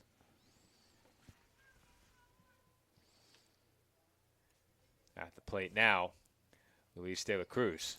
I forget which game recently we did, and I said something in the Dolphins' favor, and immediately after that happened, the Dolphins got a couple runs on the board, and I said, "You're welcome, Dolphin fans." And then I had to check your bias. Yeah, you did. I can't remember. But then we both agreed that Sam is the most biased. Yes. At least he Yes. admits it. He knows. It's okay. He's a student athlete. Right. It's okay. That's understandable. It's okay. Sam, I had to bring up, we had a softball bingo this past weekend, and I had to bring up your infamous. Okay. Okay. So I saw the FinFest schedule on my Instagram. Right. I saw it. And I saw the softball bingo, and I had flashbacks. And I remembered, I was like, yeah, that's the time that I filled out the bingo correctly and got It was chastised unconventional for bingo. it. It was Yes, it was. unconventional bingo. Okay, who plays bingo where you have to fill out the entire card? You're supposed to make a cross. I could answer that question for you, but it might put us in a bad light. As that's hit into the left field corner, and Waterman will cut it off on the backhand. Heading around third and putting the brakes on is Walters, and De La Cruz is into second base standing with a double. That for sure looked like it's going to be an RBI double. That's a great job by Waterman and left field guys to cut that one off at the very last second. And he made a good throw as well to the cutoff man to hold that runner over at third base. 2 in scoring position for the Golden Falcons to begin the third. And Rocco Bresniak will come to the plate. So I will answer the question, even though it could paint this in a less favorable light. I think a group that would do that is a group that doesn't necessarily have enough cards to distribute for the massive turnout. There was a huge turnout, and if they have to reset the game every time somebody gets 5 across, then that's a lot of bingo cards you need. I took a card in your honor this weekend. Thank you. And did you prematurely No, bingo? I did not. Well, the thing was, they didn't do it till after the game was over. They had everything marked on the board, and they announced the numbers after the game was over. That is very strange. So I had Pat, our camera operator. Wait, what? Yes. They did every number one by one when the game was over? At least a good portion of it, because they were doing it at the end of the game. Silly. Now, Sam's premature celebration of his bingo last year, as that one's chopped to third. Throw across the diamond, retires Bresniak, and both runners will stay put. But that wasn't the only premature celebrating going on. During the game, we had runners turning third base, and all of a sudden, Yeah. the RSA, the run-scoring anthem, started blaring through the speakers. Yeah, music went on a little bit A too little bit early. But short story on that, Sam, I was one off from winning the bingo. Oh, so you did get it filled out. I had Pat filled it out for me, yes. Okay. I was one off. Needed a stolen base. Well, I was told we can't win. Apparently not. First pitch to Bryce Curry out of the zone, ball 1. Pat was also one off away from winning. He needed a single. A single in that game. It's chilly out there, huh? Everyone's bundled up. Maybe the double jackets were a good idea. I feel fine right now. Well, It's a little bit of a breeze, the but window's closed. Breeze? We're in the press box. I still feel it. You can't feel it? It's just cold. There's I no cannot. breeze. Backhanded stop at third. Weigel. Strong throw right on the money. Curry out at first. Walters in to score. And it's now 8-3 Golden Falcons. That's still a web gem play over at third base right there by Weigel. Had to go down, saved the second run from scoring, if not making that play. Yasier Sanchez will come to the plate here. 1 run home in the inning. And Wow, Look the at score is that. reset. The Dolphins are up 2-1. our audience can't see it, but we have the right score. Yeah, what is that? Very odd. I mean, that is ridiculous as that's taken outside. I would love to see if that's what it's going to look like the entirety of the Ferry Hawk season. That's true. We got to find out when CSI night is. Because that's Now, Nick, I know you know my CSI night story. Does Sam know? Probably not. I don't know if he does. All right, so we'll have to keep this short. It's 2-0 on Sanchez. It was CSI night here at the Ferry Hawks, and you had to put your name in for tickets at will call, and then they give you your complimentary tickets. So I arrived at the game and gave my name, and they didn't have it. So I said, I'm with CSI Athletics. They said, you were with Athletics? Here you go. They gave me, Pat Fleming on our crew, and another former CSI faculty member and game day staffer, Antonino Cruciata, they gave us 3 tickets in the suite. And I said, wow, we're in a suite. Count 3-1 on Sanchez. It was a suite that the Alumni Association had for the game. So Nick Nino and I were sitting up there hanging out with the Alumni Association during the game. And, I don't think we were supposed to be there. But they welcomed us with open arms. They enjoyed us very much, as that's taken for ball 4. But I have to say, we had all-you-can-eat complimentary food in the suite. It was a good time. They do it right, apparently, the Alumni Association. Shout out to them. Is that the most exciting thing that's ever happened to you? What do you think? I'll have to say no. I'll have to say no, though. I did sell it pretty well, didn't I? Yeah, that's what was making me think that, and then I kind of got sad. I'll tell you what happened later that night during the break. Yeah. That one's lined toward right field, down for a hit. And Jose David Medrano has himself an RBI single. The throw goes to third, and out is the call. Sanchez tagged out, trying to take an extra base. I thought perhaps he just got in there. We'll get one more look at it as we head to break. The run does come in to score, and it's 9-3 Golden Falcons. As we head to the home third inning, we'll send you to break with one last look at that play at third base. I had him as out. And we'll see in just a moment. That's what I call. He is out. Good call by the umpire on the infield, and with that, we'll head to break and be back in 30 seconds.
Jaden Waterman will lead off for the Dolphins in the bottom half of the third inning. Dolphins trailing 9-3. It's not tied at 2. Well, our audience can't see the scoreboard, Nick. So I know. It just bothers me. They are becoming more and more puzzled every time we reference that outfield scoreboard. It's just very tough Should to I look focus at. on it with the camera in the booth? No. We probably could get it. You could, but no. I could. Give the fans what they want. Nick, were you here the year that we filmed an episode of the Dolphin Pod from up here in the box? Yes. You I was in the background, you remember? And the reflection. You were in the reflection, that's right. Waterman hits one in the air, Oh, now I want to see what episode this was. foul territory, and caught. I made in my first appearance on the Dolphin Pod and That was your first appearance? and it wasn't even intentional. Wow. I was told, there are some rumblings the Dolphin Pod might be making a comeback. There were some rumblings. I heard there was a media room incoming and that we were ready to bring it back. And I said, you tell me who I'm speaking to and when I'm speaking to them, and I'll be there. I think I've been on, 3 or 4? You've been on quite a few now. Yeah, a I think more couple. than that. My favorite is still the faculty and staff for a student softball game. Yes. Ryan Ortega at the plate, and he takes ball 1. Yeah, I was trying to see if maybe we could do it this year, coming up almost. I think about 2 Well, weeks from now. The football Or, game got us by Friday. surprise today. I forgot that was There were no staff members there. I completely. I told Sal, I said, Sal, any other day this week, and you would have had our entire crew, So what? except Friday. So what ended up happening? I don't know. Oh, It was just I students versus stopped students. by for a show of solidarity and support. And by the time I got back to the field, maybe 40 minutes later, it was over. so it was just a students versus students game. Sam. It was. It was students versus future staff members we need to recruit. I should have used it as an opportunity. Yeah. Who wants to offer us free help? Me. That's how we got Sam, as that's it to left field. And the catch is made in shallow left field by DeAngelis. I'm being held against my will. Don't say that. I might have to take your headset. Ouch. You are free to leave whenever you want. I know you have a big meet coming up. Is it time for that? I guess it is getting pretty late. It's past your bedtime, bud. Yeah, you're right. Sam, of course, a resident of Dolphin Cove. Maybe Sam's got to be your first. I was a student. He's already been a guest. Oh, right. Okay. Yeah, I'm the third most recent. I was a student here when Dolphin Cove didn't exist. At the plate, Vincent Weigel behind 0-1. And we should note that Rafael Solano did come out for a second inning of work, so no relief for Solano after he allowed 2 runs on 3 hits with a couple of walks in the previous inning. And it looks like he's going to have himself a scoreless third. And Nick, this time, I safely assumed. We are through 3 from Staten Island University Hospital Community Park. Our score, Felician 9 and Staten Island 3.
Andrew DeAngelis to the plate here, and he takes a called strike, 0-1. Well, it was called a strike because he swung and missed at it. Oh. I thought he moved out of the way. With the bat moving Well. past home plate, yes, he did. Now, was it an evasive swing? It wasn't, was it? Joe, that one was a called strike. Well, let's see the replay on that swing, Nick. You don't need to run it through the broadcast. I couldn't. Ooh. I'm like you, Nick. I couldn't see the play through the laptop. I at least got an excuse. I got a low chair. I mean, my chair is not too high either. No, but still. I was wheeled not forward enough. He very much swung. Bit off balance. Did he go? Yes, says the trolling color commentator. All right, checks notes. Sam is probably gone after this inning. That's weird. I haven't heard from Sam in 7 innings. His mic's muted. 1-2 the count. Now, I did mention it during the break because that's grounded to first. Andrew's name is written phonetically on the pronunciation guide as DeAngelis. I can't help but think it's got to be DeAngelis, right? Look at it, Nick. And they do call him out at first base. Well, thank you for that. This guy is starting to feel himself now. We're gonna have to put him on timeout. Now he doesn't want it. Now he doesn't want the color commentary spot. He wants the play-by-play spot. Oh, that's it. I mean, he has 2 weeks left in his career. I would say DeAngelis. I would agree with you. Do we give him one game on play-by-play before his career is over? Well, he got a half inning, and then I think Nick got taken away by the feds or something. And my grandparents texted my mom and said, "What the heck is happening?" Because they didn't know it was a joke. That was a good bit. That was a good They bit. didn't know it was a joke. No. Self-imposed timeout. What a last broadcast we had that season. Yeah, you know. You take Foreman away and things go off the rails. Who would have thought? I think there was a turkey in the outfield. There or was. something. There There was. was. Twice. I made a whole football call about it. The 1-1 pitch to Matthew Scrivanik is bounced to third. Tough play for Weigel. And Romance was unable to make the scoop. Ortega up the line quickly, and Scrivanik took the turn, but Romance couldn't glove the throw from Ortega. You don't see that type of a play very often. Is Scrivanik okay? Yeah, he had one slip towards going to second, so he had to go back to first, and then he had to dive back in head first to first base, and just got back in. Well, Nick, we'd be remiss if we didn't mention the new Dolphins pitcher, Andrew Azoria. I'll give you a few moments to pull up the numbers. Sam's going to beat me to it. I don't think so. It's a race. I got it. Okay. Azoria coming into this outing tonight, guys. This will be his 6th appearance of the season. Just 5 1/3 innings pitched on the year. 14 hits, 14 runs, 9 earned, 10 walks, 5 strikeouts on the season. And that's lined towards center. Vera, forced to play it on a hop, will come up throwing. But fortunately for Scrivanik, he was hustling. You take your eyes off Vera, whether it be in the field or on the base paths, he can make you pay. And we talked about it Friday. In that first game of that 4-game series, you remember in that, I believe it was the 8th inning, he had a throw towards home plate that saved the tying run at that point from coming around to score. At that point, it was 12-11. If not for that throw, the game would have been tied, and the Dolphins did eventually get the score 2 insurance runs, but it could have very well been a tie game had that throw not been made by Vera out in center field. Have to admit, Nick, that dome of yours, you have a great memory. Yeah. I mean, No wonder why I got a size 8 cap. yeah, you recall things like that. I don't know how you do it. We'll call it the Iron Dome. There you go. Sure. No, we won't. 0-1 the count on Hayden Walters. We are not bringing any of that into this broadcast. Any of what? Swung on and missed. It's just a fun, playful name for his head. Too much knowledge. Yeah, right. Right. 0-2 the count on Hayden Walters.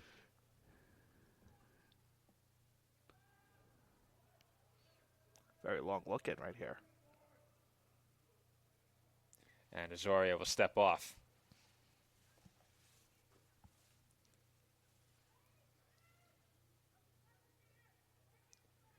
Walters 1 for 2, has a base hit and a walk. One away here in the road 4th inning. Felician in front 9-3. Both runners going, and that's it deep to center. Vera chasing it back, will get there, and he's underneath it to make the catch as both runners will retreat. 2 away in the inning now. And Luis De La Cruz will be the batter.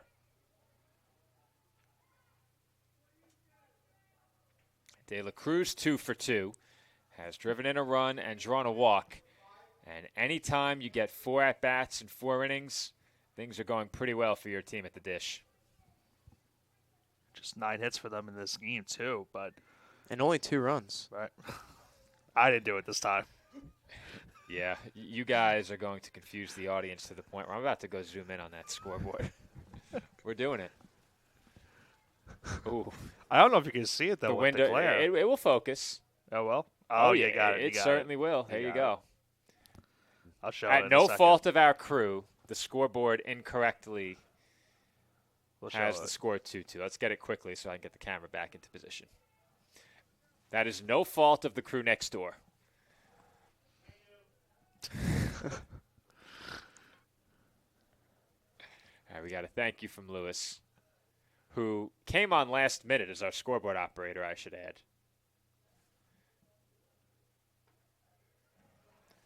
There's a strike, 2-1. He's getting paid, I presume. He is. That's nice. Yeah. He also got to park for free because he came in my car. Too easy to lose those parking tickets, though. Yeah, I had to put it in my wallet just to make sure I don't lose it. So did I. That doesn't help. The 2-1. Low. I once lost one of those tickets at a convention in Philadelphia, and an attendant from the garage had to walk me down, follow my car down from the top, and open the gate. Oh. He took my word for it. That was nice of him. All right. How many floors? 3 or 4. The 3-1. Breaking Oh. ball that fooled De La Cruz. That draws some oohs and ahs from the crowd. And from the press box. That was next door. No, that was Sam. You didn't hear me? I heard you. Don't worry. I know you heard me. Sometimes it's best not to listen. 3-2 the count on De La Cruz. Runners going, and the payoff pitch is popped up. A mile high and shallow center. Bartik ranging back. He makes the catch to retire the side. Look where Vera lost his hat on the way there to go help him. I think he lost his sunglasses. Yeah, he did. And the hat, too. It's a good thing he has those sunglasses. First scoreless inning of the game for Dolphins pitching. We head to the bottom half of the 4th. Felician on top, 9-3.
Oh, there's always. You might have heard a little bit of Sam before we came back. So, Sam Whalen, What do you want to talk about? what do you want to talk about? Everything. Maybe not everything. Well, this is a good time to let our audience know that Sam Whalen's guest appearance concludes following the end of the 5th inning, as that pitch is taken by Breaking Brent Bardick news. for ball 1. Well, Sam, kind enough to volunteer his time. He was attending the game anyway. I said, Sam, why don't you come upstairs and get some reps in on headset? He was happy to join That is Nick not and what I. happened. Okay. That's how I remember it. Is Sam joining you for this upcoming weekend, or are you by yourself for the games against Mercy? He has a meet. Right. Penn. Should we expect big things from you? No. Love Not it. at Penn. Love the confidence. Penn is kind of just a reset. Okay. Kind of go have fun. And then we have conference next Thursday. We'll consider that off the record. The 1-2. Hit out to right field, slicing toward the line, foul ball. Well, Penn's a relay. Okay. That I knew. You know, I was in charge of your write-ups for 3 years. And you've been here, well, you were here for just 1. You did those write-ups? That's really funny. Really funny. I labored over those write-ups. I thought someone else did them. Now I need to know. He gave you. No, he's trolling. He gave you Also, very interesting look. Also, I think this is what we call Oh, rage bait. I'm about to rage bait you. And I think we have just the right audience for it. CSI Trivia a couple weeks ago. What was going on there? What was going on there, Sam? What was going on there? Because I know you knew the answer to the question. What was going on there? It's just a little, this thing we call a joke where I'm from. Inside joke. Yeah, well, And to tell you the truth, it wasn't even my idea. really. Because I didn't know what the question was going to be. I said, I'm only answering the question if you tell me what it is beforehand so I know if I can get it right or not. And then he told me what the question was, and I was like, oh, you want me to say the wrong answer on purpose? And he was like, yeah, it would be really funny. So I did. Well, And then my mom texted me and said, how could you get that wrong? What are you doing? yeah, well, they sent it to me while I was on an airplane. I'm like, oh, no. Bardick down on strikes, and Jamel Vera looks at a called strike 1. But obviously the correct answer is Samantha Silver.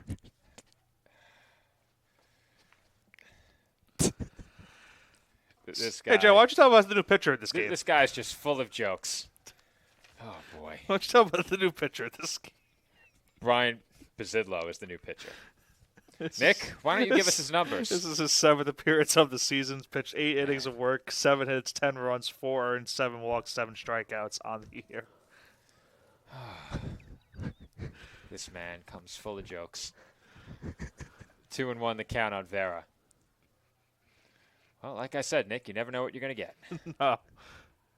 Vera offered at that one on a bunt attempt. I think he went. And the audacity of people to mute the stream sometimes. How dare they? Well, People mute the stream? I'll tell you who mutes the stream during the break. I don't actually believe that they mute the stream. No, they can't. How could you? The 2-2. I'll tell you, if you're a fan of Felician, you might mute this one. That one fouled back by Vera, 2-2. Let's show Felician some love. They're winning. You showed them a lot of love early. You really did. It's more so that sometimes I have to pull us back on track. I haven't done much pulling tonight. 12 runs home in the first 3.5 innings. The Dolphins trail 9-3. Bazidlo looking for a pair of quick outs. And he won't get it with that pitch as he walks Vera. And you'd suspect that after what we saw earlier, Golden Falcons will pay plenty of attention to the Dolphins center fielder. Now, do we think we're going to get to the average run total we've gotten to for the All right, majority of so the let's season? fill Sam in on that. The average run total in games that Nick and I have covered this year entering Sunday or Friday? I think it was Friday, Friday. right? Entering Friday was 26.5. 26.5? Average. The average run total. And what did we have in the 2 games that Sam and I covered total? Just go to the top. Like 5? We had 8 and 15. Yeah. So in 2 games, fewer runs were scored than the average in a single game for what Nick and I have covered this year. Michael That's baseball. Flashner almost hit by that pitch. He It was got hit. him. Sam We're was really eager. raced to that one. Sam was eager to, I'm noticing a disturbing trend of our crew trying to correct me too much. We're going to have to put an end to that. Oh, it looks like Sam's being escorted out of the building. Well, who's doing the escorting is the question. I need to know it's somebody I can trust. Jason Romance at the plate. 2 on, 1 out for the Dolphins here in the 4th. They trail 9-3. How about that lead Vera just cut off for second base? Well, he is giving the Golden Falcons fits out there, that's for sure. And he is taking off for third, and he is out. Well, his head coach gives him a disapproving look, and he will head back to the dugout. And his fan club is dismayed as well. No cheering. What was the name for them again? Vera's Voices? That's what I went with. Sure.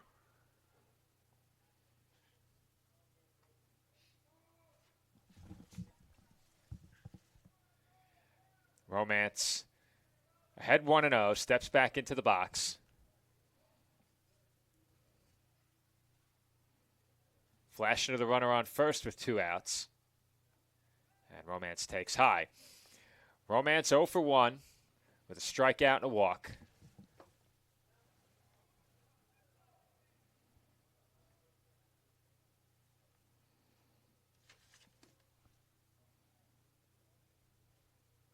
There goes Flashner. Throw from Sanchez on a hop. Got And him. Flashner is out. Wow. The Dolphins giving away a pair of outs on the base paths. And just like that, the home 4th inning comes to a close. We head to the 5th from SIUH Community Park. The Golden Falcons lead the Dolphins 9-3.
Marco Bresniak will lead off for Felician in the 5th inning.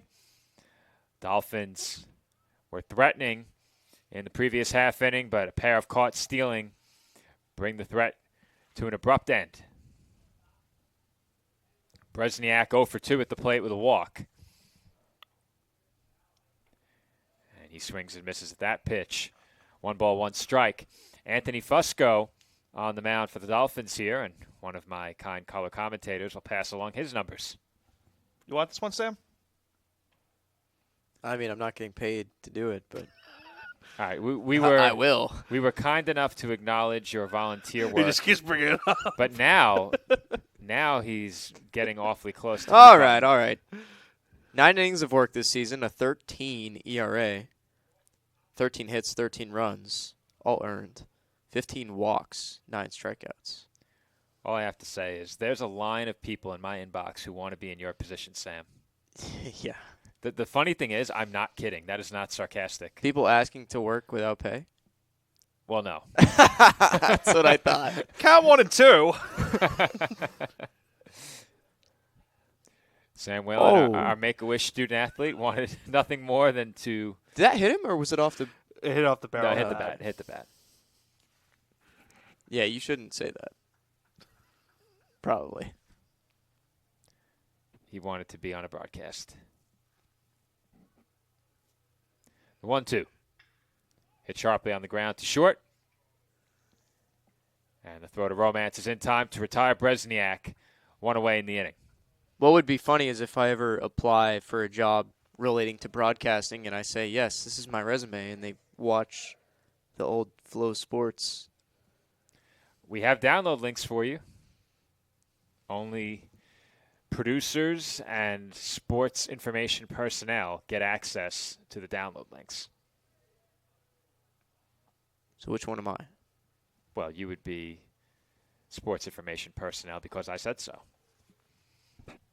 I'm probably never getting on that website, am I? I could send you the link. No, I mean the one with the picture and Oh, the bio. yeah, you better take one tonight.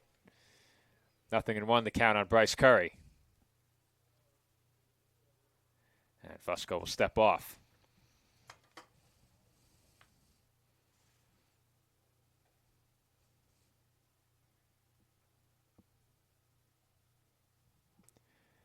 There's a swing and a miss.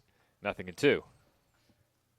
I know you and I brought up the next earlier. At least we're not the only team in the Eastern Conference that's a high seed that lost so far in this first round. Just got an update from the NBA a few moments ago. Boston lost game 1 or game 2. So it's not the end all be all. And Fusco makes quick work of Curry there as he sets him down swinging. 2 away in the inning. Made him look silly. Buckled his knees on that. Almost a sword, but he did finish his swing. That will bring up Nasir Sanchez. Threw out a couple of base runners in the previous half inning.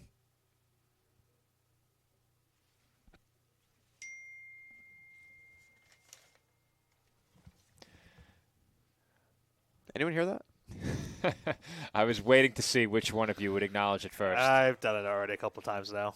Want to know the count on Sanchez, but, everyone's trying to reach me.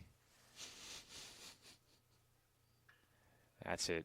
Sharply to first. Romance right there. And he'll step on the bag to retire the side.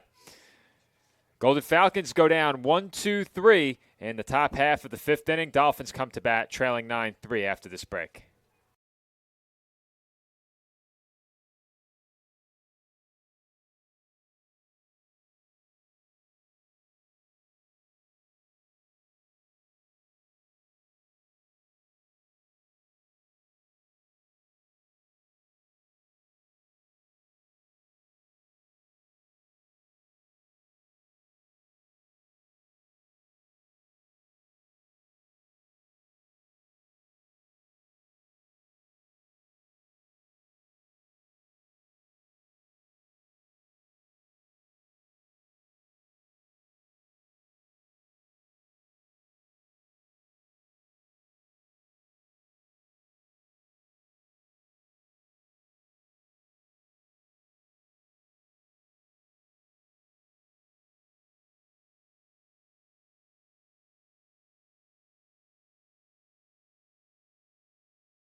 See, the Padres got sold.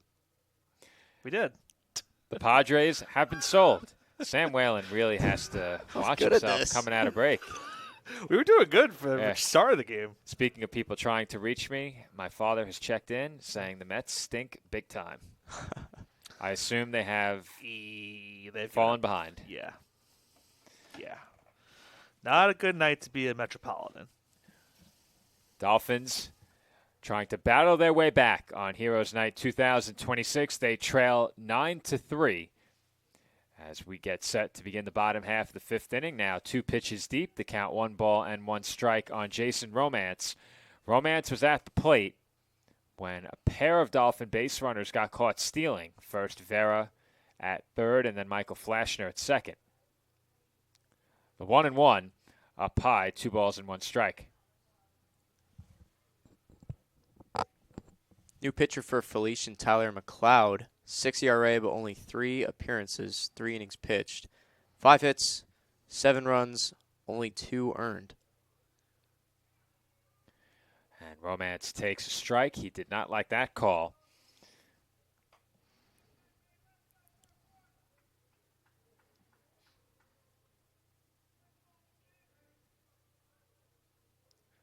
Two. Hit in the air out to shallow right field. And making the call and the catch is the second baseman, Espinal. Dolphins have gone down fairly quietly in each of the last 2 innings. They did have the 2 base runners during the previous inning before that inning came to an abrupt close. And it looks like the Dolphins have made their first substitution of the game.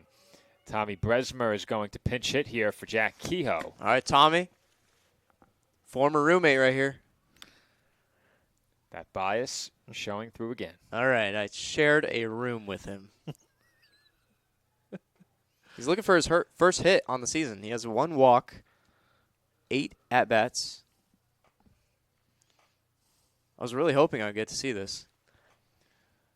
Apparently they sent him to bat just in time if you're departing from us after this half inning. Oh, that's got to hurt. Who did that one catch? Himself. Okay.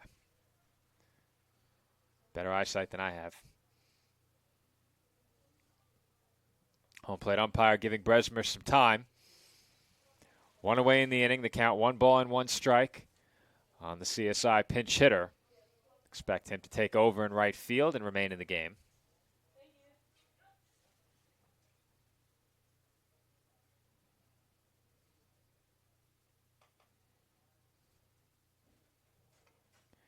And that pitch is taken out of the zone, 2-1.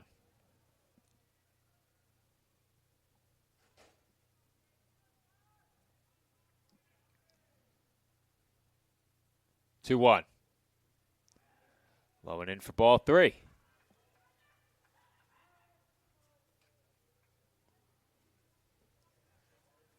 Taking a look toward the on-deck circle. I believe J.J. Hunter is still out there.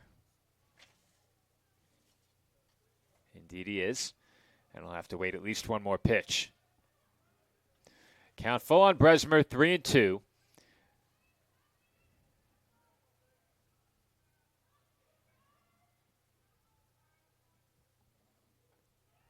And he got him looking. Bresmer down on strikes now. I don't know if either of you were aware, but there is another broadcast. I heard it. Okay. I had to think about it for a second, but I then I thought someone remembered. next door in the room to our right said it. Beware the hot mic. J.J. Hunter to the plate, 2 outs here in the home 5th. And Hunter fouls that one straight back.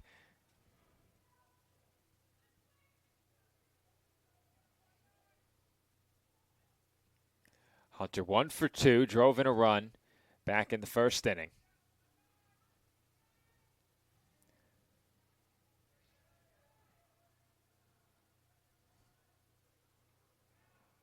And that's taken off the outside edge, 1-1.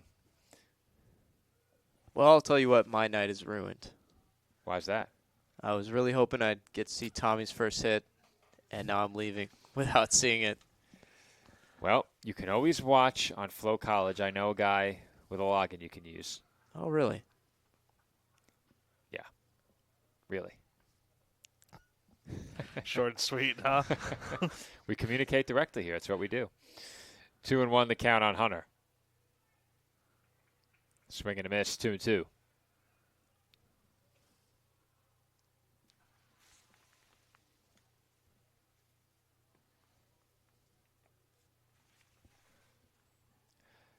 Dolphins have put together some patient at-bats here against this Felician pitching staff.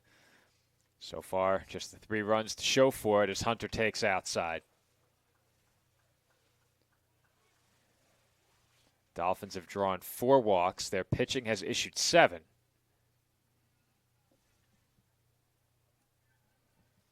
Another full count here. This time Hunter facing a 3-2 pitch. And the payoff is up and in for ball 4.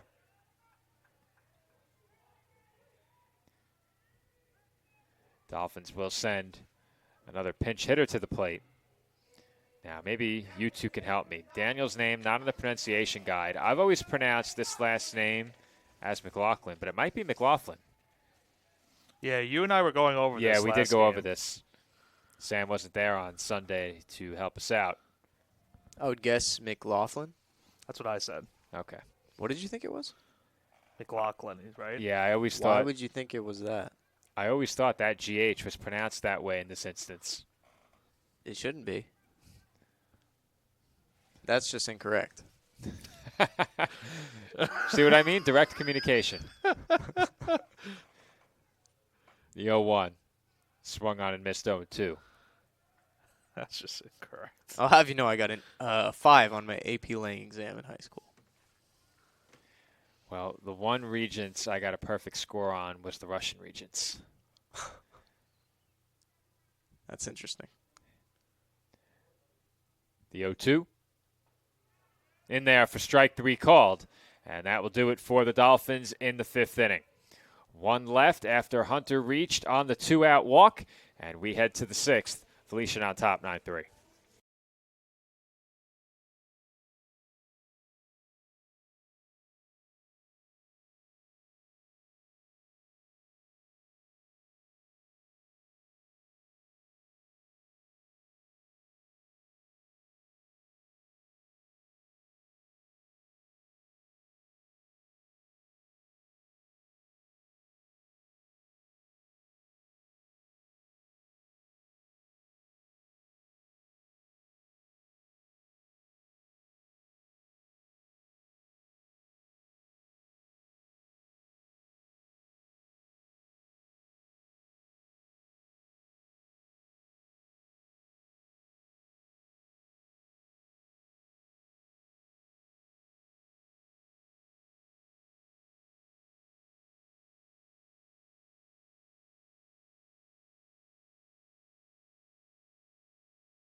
Top of the 6th inning getting underway from SIUH Community Park on Heroes Day 2026. Dolphins trail 9-3 as Nick Pusinelli will take over on the mound. The first batter he faces is Jose David Medrano. Medrano 1-for-1 with a walk and a run batted in. Believe he also laid down a sacrifice bunt. That was not him. He was hit by a pitch. Good thing Sam's not here to correct me, but we do thank Sam Whalen joining us, taking his time to come down and meet us here at the game. Told him if you're attending, you might as well put a headset on. Joe Foreman and Nicholas Bavona on the call. We'll bring you the rest of the way. I can finally see a pitch the first time tonight. You did get a higher chair.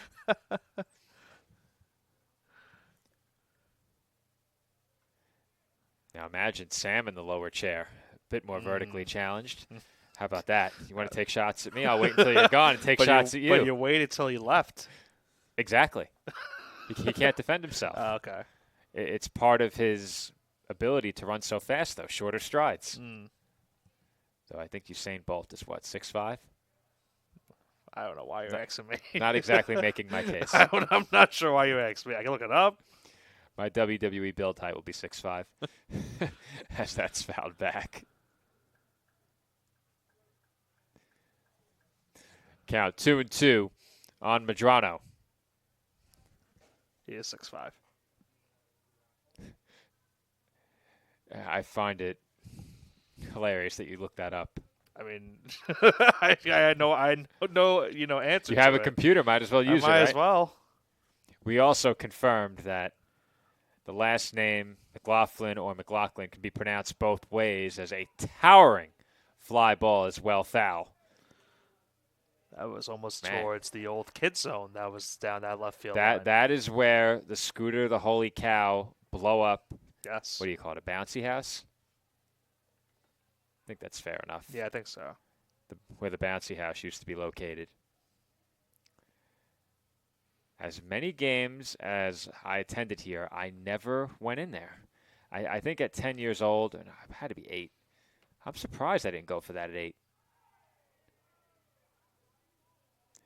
That one swung on and missed. Did he get a piece? Got a piece. He did. Well, to be fair, Nick, in our defense, we do not have audio from the outside. And these windows are airtight. The count remains even at 2 on Medrano.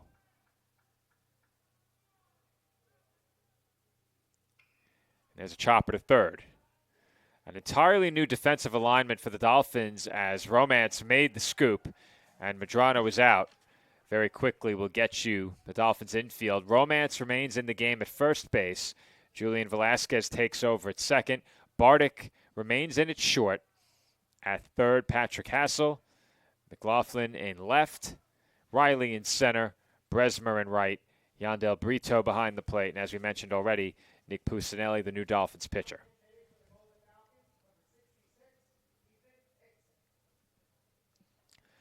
Ethan Hickson, the pinch hitter for the Golden Falcons here, with 1 out, 6th.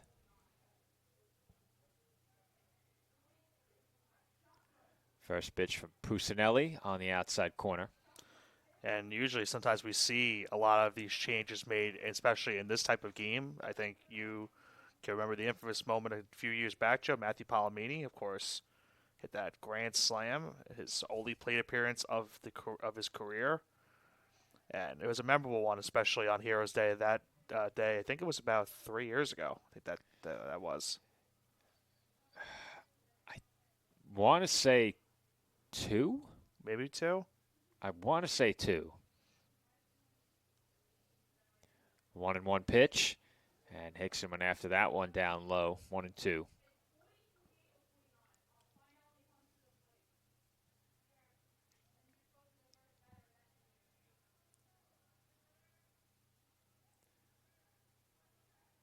The 1-2. Ran inside and got away from Brito. 2-2.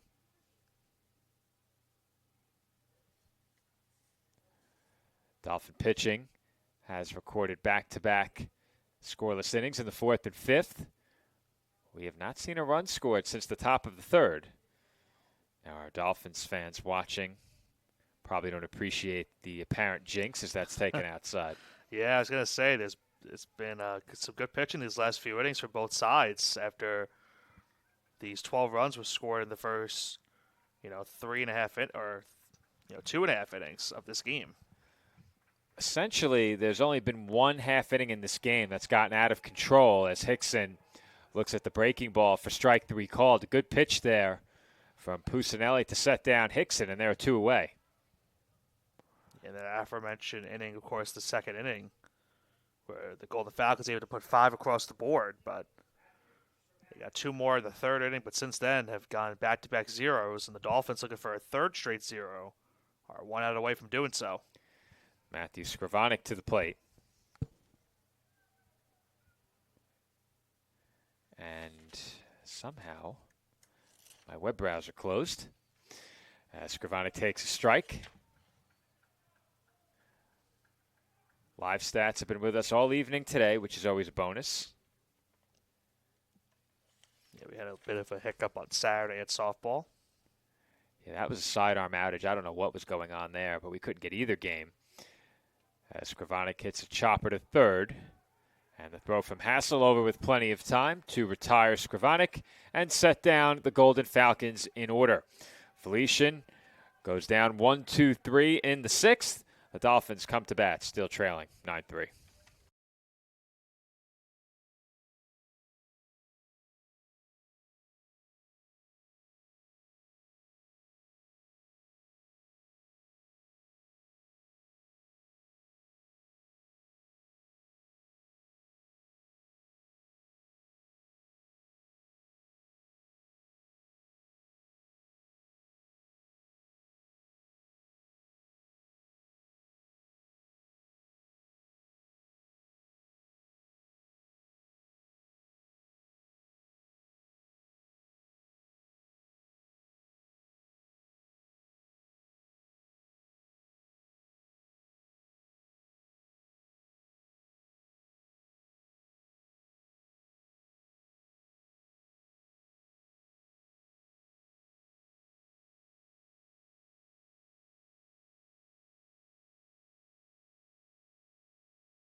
Yandel Brito will lead off for the Dolphins in the bottom half of the 6th inning. Look out. Well, you never want to see that. Evasive action taken. And that is ball 1.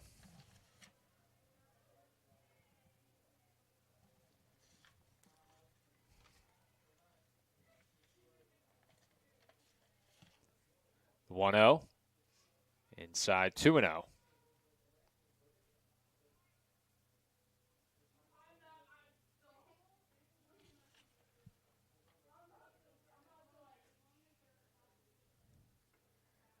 There's a swing and a miss, 2-1.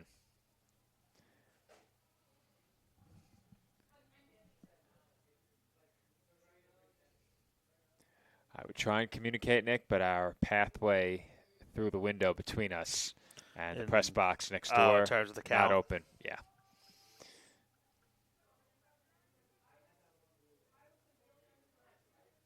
Three and 1 the count on Brito. Very lively in that room. And Brito hits one the other way, but it will land in the seats foul.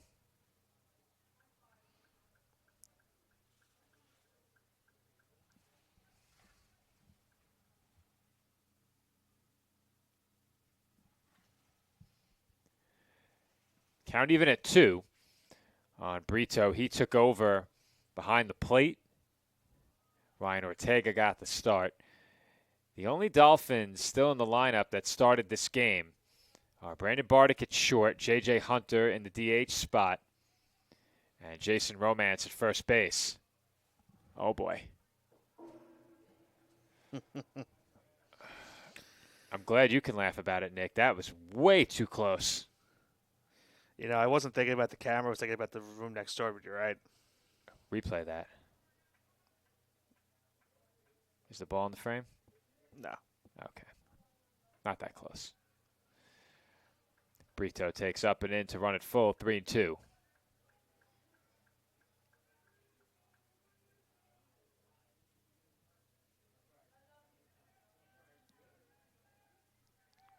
Another full count. Dolphins have had quite a few of those in this game. And Brito fouls back another. It's still time for this team to chip away from right now a 6-run deficit, but we've seen them do it before. But gotta start chipping away now if you want to get back into this game. 3-2. On the outside corner for a called strike 3. Brito down looking for the first out here in the 6th inning. And I don't think he was too much of a fan of that last strike call on the outside. Yeah, game that got underway, 7:30, 6-run game. If it's close, you have to protect with 2 strikes. That's just the name of the game. Patrick Hassel to the plate, takes up and away for ball 1.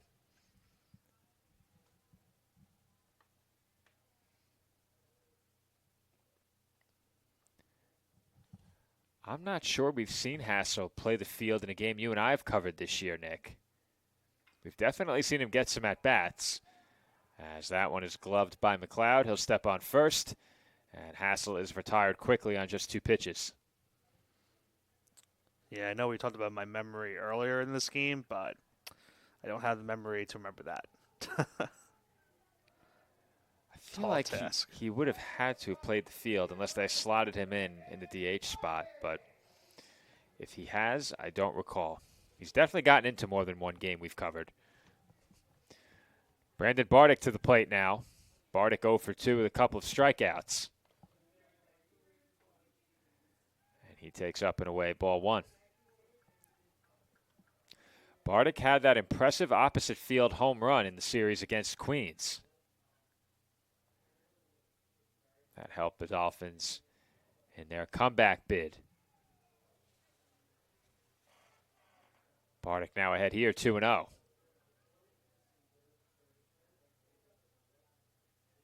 Another question I'd have for the guy with the great memory, that's you, Nick. Thanks. How many home runs have we called in this stadium together? I know you had a couple when I was not here. Yeah, I've had a few while you were not here, when sometimes you were covering softball in Florida. Well, that's a good question. They had me seething on Heroes Day last year when I had to leave the room to assist with scoring, and then the Dolphins hit a grand slam. Right. Joe Calabrese got that call. Joe Calabrese got the call solo. What a lucky guy. Now that I think about it, you've missed another that we mentioned the Palomini homer earlier too. Yep, I wasn't on that broadcast either. You were. Oh, I wasn't in the room. You weren't in the room. The record-setting home run?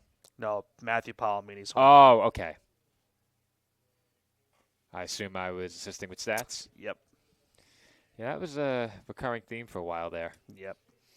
2-2 the count on Bardick. And he takes low and away. Well, the beauty of the old system for scoring baseball is that you could just score the game through and put the substitution in when the game is over. Right. So not really a major roadblock if you miss a change. But I was there for the rescue as Bardick fouls back the 3-2. Another full count for the Dolphins. They've put together some good at-bats. They've now drawn 5 walks. Issue really in this game has been they haven't really been able to get a lot of hits so far. Just 4 right now, and 1 strike away from ending the 6th. Well, they've been stuck on their hit total for a while, though, Nick. They should have 5 hits on the board. Okay. As Bartek goes down on strikes. That will do it for the Dolphins here in the 6th inning. CSI down 1-2-3, sending us to the 7th. Felician over Staten Island 9-3.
Tristan Govea will lead off for Felician here in the 7th inning.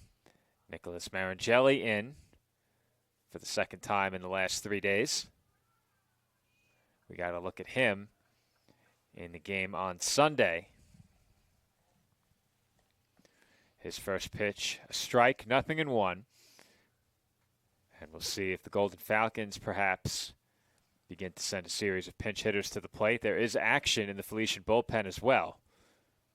I made this joke on Sunday when we were covering the resumed baseball game between Queens and CSI with the looking at the split box on the live stats, but that split box with the CSI side is something else, huh? The amount of that is a lot of names in that game. That's a lot. You don't see that very often, that's for sure.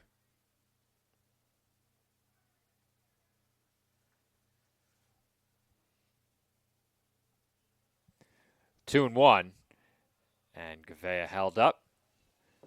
3 balls and 1 strike.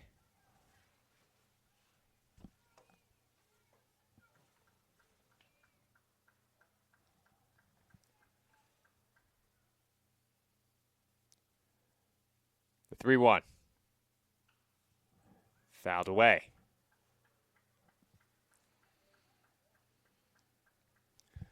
Another full count. We've seen quite a few of these in the last couple of innings especially. Took the words right out of my mouth. Great minds think alike. Of course. I'm the Platinum Dome. The 3-2 in there for strike 3 called, and Govea knew it. And I think we're going to go back to that bit after what happened earlier, huh?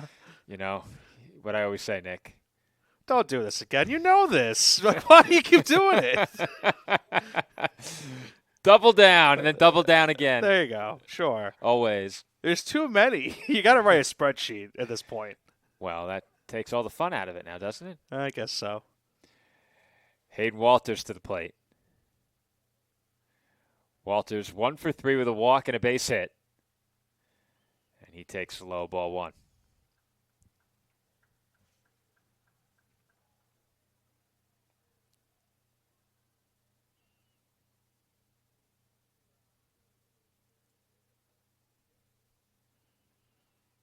The 1-0. Outside, 2-0.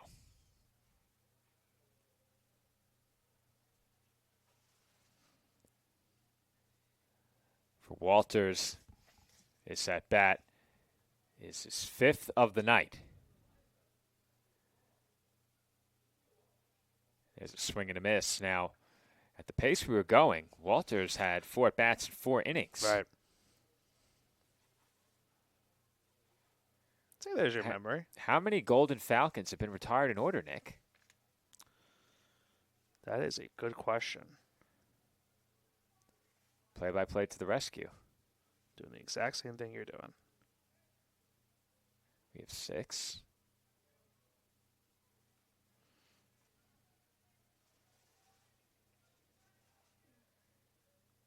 9. 11. 11 in a row. 11 in a row. 3-1. In there for strike. And Walters looked like he was beginning his walk down to first base. He certainly was.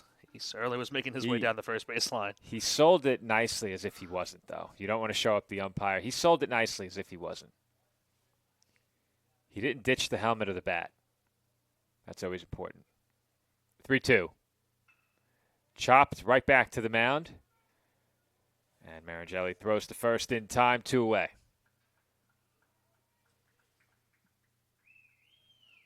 Make it 12 now. I know another streak that reached 12. R.I.P. Mets, says Sam. Right. R.I.P. Mets. You know what they say. The headline for every Mets game. Mets lose, lol. It's okay. The same can be said for the Phillies right now. Not exactly the start I expected. I thought we were better than that. Gunnar Smith, the pinch hitter for Felician. He's ahead 1-0.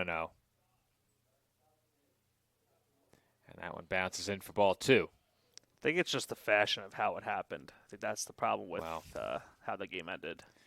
You know what they say, Nick? If there's a will, there's a way for the opposition. There you go. I made sure I filled in the blanks for you that time. See what I did there, though? Yeah. See what I did there? Yeah, I did.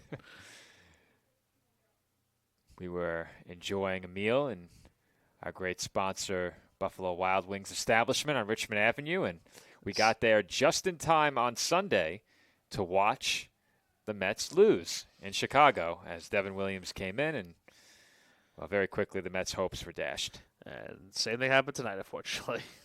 It's a base hit for Smith, and the Golden Falcons have a 2-out base runner. Jinx Platinum still very much in business here. I don't think it will ever go out of business. I have to agree, Nick. No streak, no perfect game, no no-hitter. What else could we possibly jinx? No scoreless streak. If you can think of it, we can jinx it. Who is this we? Well, it's more than likely you. It's just more than likely going to be me. That's right. Another pinch hitter for Felician here. Thomas and Quinto at the plate. They're not going to be able to retrieve that foul ball. We might see it on the way back to the parking garage later. I think one year we did find a foul ball on our way back to the parking garage. Yeah, I think I took it home. We can all sign that ball too. If I can find it. Actually, it's probably in my baseball bag that I usually bring when we play our faculty and staff versus students game. Let's put it this way. The same people who listen to the broadcast on mute are the same people refusing to sign the baseball. 1-2 the count. And there's a swing and a miss by Quinto. The runner was going, but that is a moot point as Marangelli picks up the strikeout. That is his second, and he has himself a scoreless inning of relief in the 7th. Dolphins come to bat in the bottom half. It's stretch time here at SIUH Community Park. Felician over Staten Island 9-3.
For Riley to the plate for the Dolphins in the bottom half of the 7th inning, and he pops one up on the infield. Riley first pitch swinging, and it's a first pitch out for the new Golden Falcons pitcher. Kyle Bednarski into the game, and he has what you might call, Nick, a pitcher's best friend. Oh, it's not might. It is the pitcher's best friend, in my opinion. One pitch, one out. One pitch, one out. Can't beat it, in my opinion. Can't beat it. Well, theoretically, you could, but let's see what he does on his second pitch. Julian Velasquez to the plate, and he takes inside.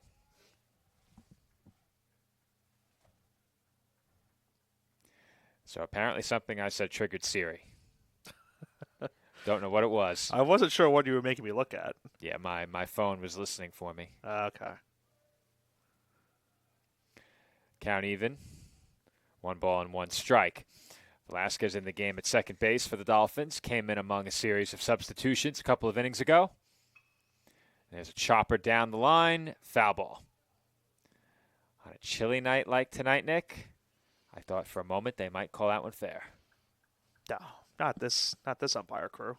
Well, they have 3, so you have an umpire on the line as well, which means you can't say you made a mistake. Kind of right there.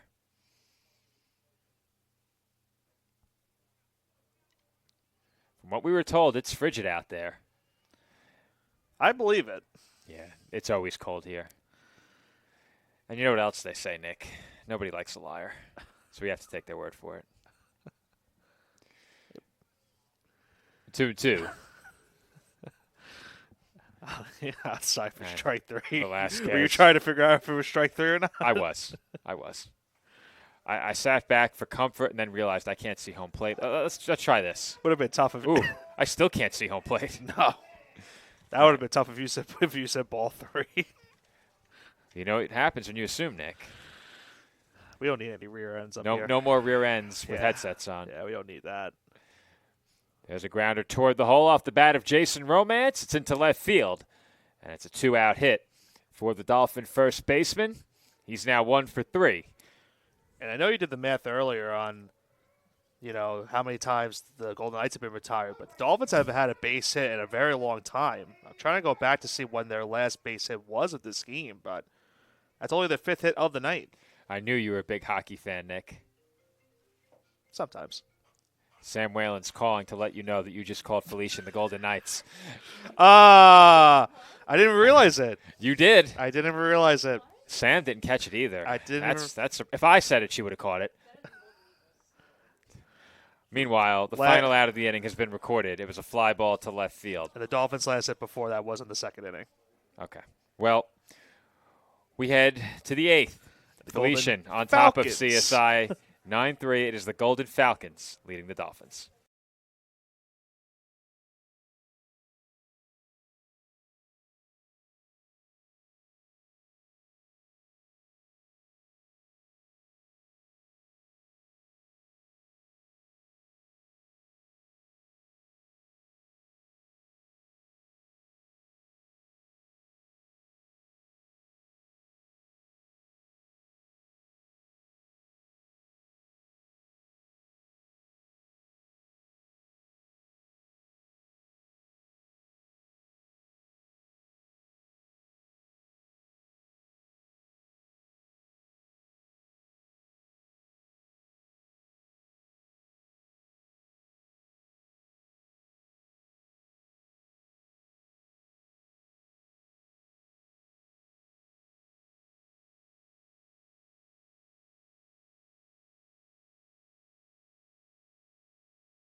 Top of the 8th inning from SIUH Community Park in a 6-run ball game. And Nick, It's been a 6-run ball game for a while. you get on me for being a jinx. However, Yeah, I have to. you mentioned what kind of game it was going to be earlier when we mentioned the run totals in the games you and I have called. And since that point, there has not been a run scored. And there is a pop-up high into the night sky. And Velasquez makes the catch. Now, how fitting would it be if you jinxed that, like Sam just said? How could I have jinxed that? Meaning that what if Now a run comes in? Right. Anything for me to be wrong, they'll remark on and, See? See? If there's one thing we can all agree on, it's that Sam jinxed Marina Greenier's no-hitter.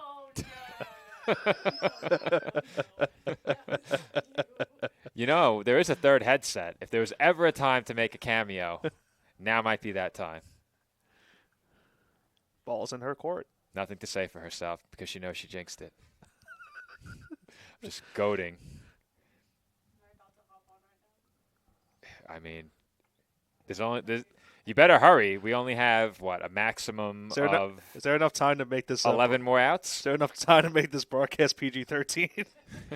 We're going to flash the graphic in the top corner, the parental advisory. Sear Sanchez at the plate here, and he hits a bouncer to second. Throw by Velasquez in time. Braden Walsh retired for the first out. Sanchez retired for the second out. And now Brandon Petrick will be the batter.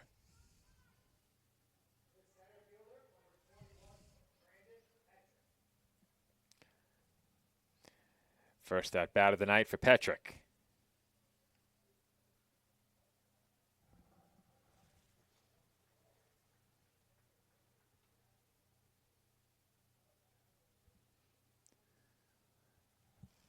Also, Nick, we've done it again. It took just 5 pitches for the first 2 outs to be recorded, but the new Dolphins pitcher is Christopher Martinez. It would have been real awkward if you had said that already. I did it. Don't worry. Don't worry. That's happened once or twice. It has. That pitch taken high. The count 2-0 on Petrick. Martinez, this is his 6th appearance of the year. He is 6 2/3 on the season, 9 hits, 13 runs, 13 of them earned, 10 walks, 5 Ks. I just figured out how to make Sam put on the headset. Oh, good Surefire. job. Okay. It will 100% work. I need you to do me a favor, Nick. What nickname do they call me in the office? I think it's got 3 letters in it, right? 3 most devastating letters in all of athletic communications. I think it's CFO. Is that it? I think that might be it. I think I've heard that before. It might be on a baseball. Every I think time I heard. walk in, Sam greets me as the CFO. Ooh. We got a guest appearance. Guest appearance. I do not call you that every time you walk into the office. That's not Sure? I remember it differently. No. You No? try to get me and Kelly to say it, and absolutely not. That's Who's not Kelly? happening. Who's that? I'm gonna tell her you said that, and she's gonna be very upset with you. I doubt it. Wouldn't be the first time, probably. Definitely. Well, welcome our Associate AD for Communications, Samantha Flecker-Silverman, to her first broadcast of the 2026 season. Could be her last, but I knew that would be a surefire way to get her to put on the headset. We had Sam on already, so I figured why not come full circle in the 8th inning. Have another Sam. Just Do we have revolving another? Sams. Do we have another? Sam Whalen? What? I'm so confused just now. Always confused. Always confused. With you, absolutely. Fair enough. I'm a bit scatterbrained once I put on the headset. As that is strike 3 swinging. Ethan Hickson down to end the frame. We head to the bottom half of the 8th inning. Felician still leads Staten Island 9-3.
J.J. Hunter to the plate to begin the bottom half of the 8th inning. And Joe, Nick, and a new Sam on the call.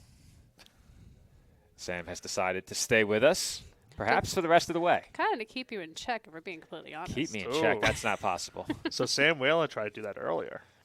And it was in a way. unsuccessful. I'm And assuming. then he learned the hard way that once you leave, if you don't treat me right, you're going to catch some strays. You know what I called him? As Hunter skies that one into shallow right, foul ground, and caught along the line by the first baseman Walsh. But he left, and I didn't like the way he was talking to me. So when Nick took his chair that was positioned a bit higher, I said, let's imagine Sam in the lower chair for a minute. He's a bit more vertically challenged. Got him. Got him. He was not happy with the beginning of the He game. called me slow. Well, he wasn't happy that when you asked him who the fastest on the team. That was that was all right. really funny. So we'll fill Sam in on what happened. Earlier, I asked Sam, do you think Jamel Vera is the fastest Dolphin? And he gave me this look like I just gravely insulted him. Because he's a track kid. He knew I meant the baseball team. He's going to be like pulling I up don't know his if he did, numbers. Joe. He did. He's going to go on the website, pull up his numbers for the season, and be Yeah. like, are you sure? He's going to go find Jamel and ask to race him. Probably. That sounds like some good content. You might have to record that. Honestly, if we ever do that should be a good field day challenge. That Like would everyone be. versus track and field. I have a request, though. Sam's going to be back to San Diego soon. You need to get him to race some other fast Dolphins barefoot. As McLaughlin hits that one on the ground to third, and he is out at first base.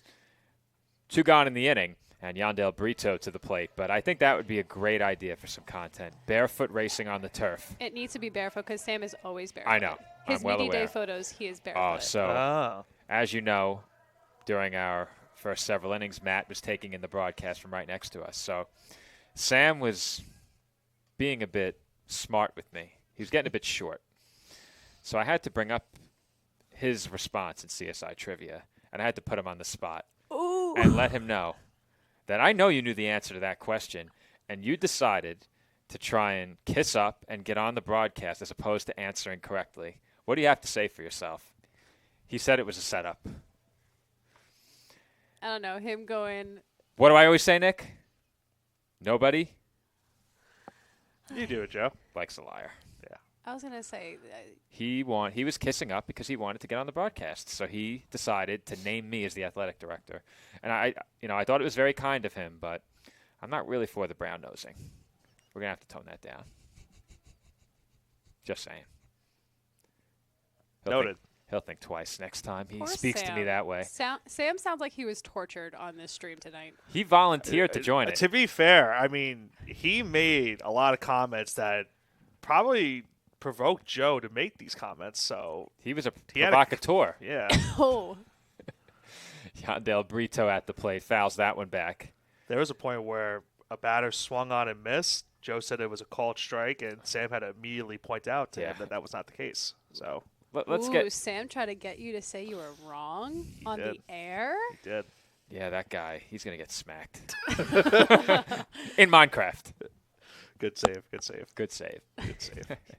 I mean, I know a guy who could hook him up with, a trip to City Field on Tuesday. His seat That might be trip's- taken. that Do you trip's want to gone. do that to somebody right now? To him, perhaps. He's going oh. to show up for the game. He's going to be the only one going. Be like, surprise, I'm making you sit through a Met game. It's so upsetting. And then when we get there, he's going to find out that I'm sitting in the club seats and he's sitting in, Peasant Plains upstairs. That's what they call it. That's that what I the s- call it. Patrick Castle at the plate, swings and misses for strike one. You got to check the weather next week, apparently. Well, we wanted to do Friday Yeah. after the Mercy games or Saturday, but then you can't come. So if my right-hand man's not there, what's the point? Though we may have to figure out a new nickname for you. Something better. Yeah, not what Sam said earlier. What did he call you again? Do we really want to bring it up again? Oh. I say no. I'm here, so I'm curious to see what he said. We'll tell you during the break. yeah. Boy, Actually, we told you already. did you? He did. Well, we did. We'll tell you again. Yeah, we'll Yeah, just kind of remind me. I was shivering So for a hot forgetful. minute. So forgetful. I was shivering for a hot minute. My brain was cold. I just gained feeling in my hands again. Just full of excuses. Nick's hand's cold. Your brain's cold. I feel like the reception to me has been pretty cold tonight. Do you blame some people? Not entirely. Exactly. Count 2-2 on Patrick Hassel. And he looks at a called strike 3 to bring the 8th inning to a close. We head to the 9th, and it's still a 6-run ball game. No scoring since the top half of the 3rd. Felician leads Staten Island 9-3.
The foul ball chasers wishing our crew a good night next door as they make for the exits a bit early. Hopefully there are no more foul balls, Nick. There will be. Matthew Skrivanik at the plate here, and Hit by the pitch immediately. he is drilled on the numbers. He stuck around for a bit. That's like me. I go into the office with Sam and Kelly. I take a lot of punishment, and I just come back for more next week. I was going to say, you going to talk about the new pitcher we got on the mound? Ray Contessa in the game. He threw just one pitch, and it was a hit batter. We were waiting. Oh, I'm so sure. Gotta give some time. We got to give Nick time to pull up the stats. Yeah, of course.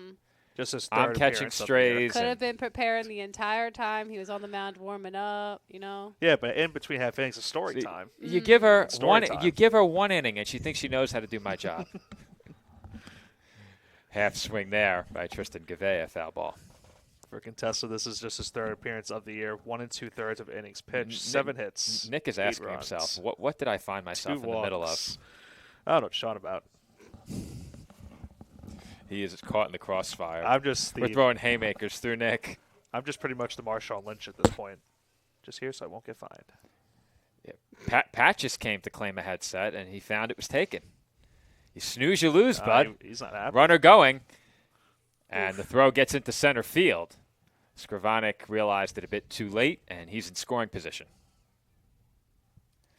Pat's still trying to fix the scoreboard. Should I give it another zoom in, Nick? Yeah, why not? Why not? When you get there, I'll yeah, make sure I'm focused first. That's Yeah. the first thing I noticed in the second inning. I texted upstairs. I go, hey, can we change the runs? Yeah, we Unfortunately, you can't. I know. They said. All And right, even the Fairy that's Hawks enough. give it a try. we had brought that up a bunch of times tonight, and it's just kind of an eyesore, Ooh, unfortunately. this camera is now. What are you talking about? It's a 2-2 game. Yeah, it is a 2-2 game. It feels like at this rate. There has been a lot of good pitching the last couple of innings. The pitching has definitely been much improved since the early innings, and I think a big part of that is the free passes have been toned down. Also, the hit tallies really haven't moved too much, so that always helps. Count 2 balls and 2 strikes on Gavea.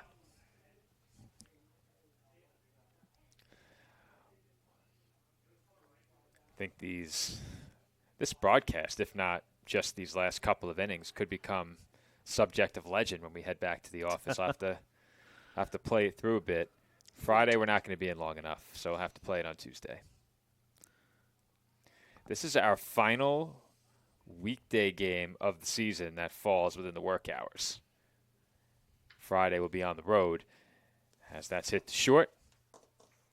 Friday's not on the road. Technically, if you think about it, all baseball games are on the road at this point. So eager to correct. I'm just letting you know because Friday's our senior day.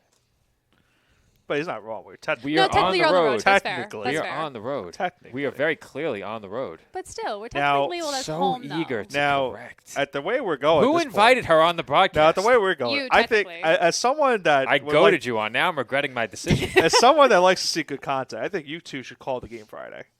Oh dear Lord. That is true. We don't have color. You know what they say, Nick? The infamous, I think it's a Snickers commercial. No regrets. No, that's from a movie too. Is it? Yeah, I know it from this. It is a Snickers it is. commercial, right? It is. Yeah. Snickers doesn't sponsor us, do they? What do you think? I hate Snickers. That tastes like junk. Well, so much for an ever future sponsor of me. Oh Look boy, out. watch out. Who flinched? I hope no one. Nobody flinched. There's a camera over there, and I'm very concerned. I think it just hit the window. Calabrese is looking in here. Calabrese is wondering what's going on. He's like, why does she have a headset on? He's probably jealous. He would like the headset. He definitely is jealous. Count 1 ball and 2 strikes on another pinch hitter for Felician. Ian Vertucci, the batter.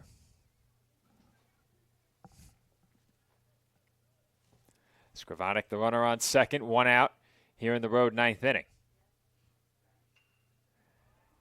There's a high fly ball, shallow center. Long run in there for Riley, and he makes the catch for the second out. That split box score continues to just grow in this game. Look how many names there are. Wow. I think that has the suspended game beat. What do you think? Easily. Easily. Well, the suspended game was a bit more one-sided with the changes. It was more on the Queens side. Yeah. CSI had some, but not as many as Queens. But this one, a lot. Well, the bullpens for both teams have been very good in this game. It was that one inning in the second that really saw a big crooked number. And other than that, these two sides have pitched pretty well, and you wouldn't expect to say that in a game where 12 runs were scored.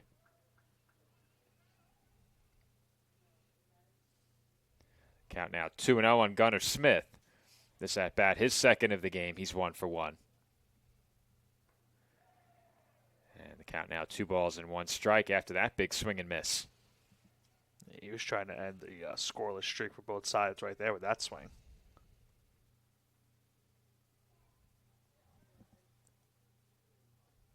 And he did not hold up that swing. The count evens up at 2.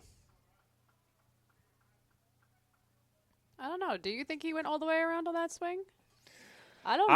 I don't know, Samantha. You seem to want to do my Samantha. you seem to want to do my job. Why don't you enlighten Full us? government, wow. I'm asking your opinion I mean, as a commentator. There goes the runner. and there goes Smith back to the dugout as he Never takes answered my strike 3. question. You're probably not getting an answer to that question. Wow. We'll keep it a cliffhanger until we come back from break. Our score: Felician 9, Staten Island 3. Dolphins down to their last 3 outs.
Brandon Bardick will lead off the home ninth inning for the Dolphins. They trail 9-3.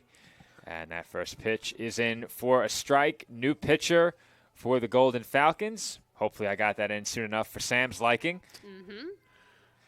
Dan Aflito, the new pitcher. And there's a called strike. I think our scoreboard has quit on us. Nick is getting the numbers for Aflito, but the outfield scoreboard has also taken an early exit. Oh, nope, it's catching up. I think he just missed the first pitch because now it's 0-2. There we go. We made mountains move to get Lou on scoreboard tonight, and this is what he does? Ouch. Did you see that job, that piece of work he had out there in the last half inning? And Joe, I'll tell you why I was struggling to find the numbers. There are no numbers on him. First time outing. Mm-hmm.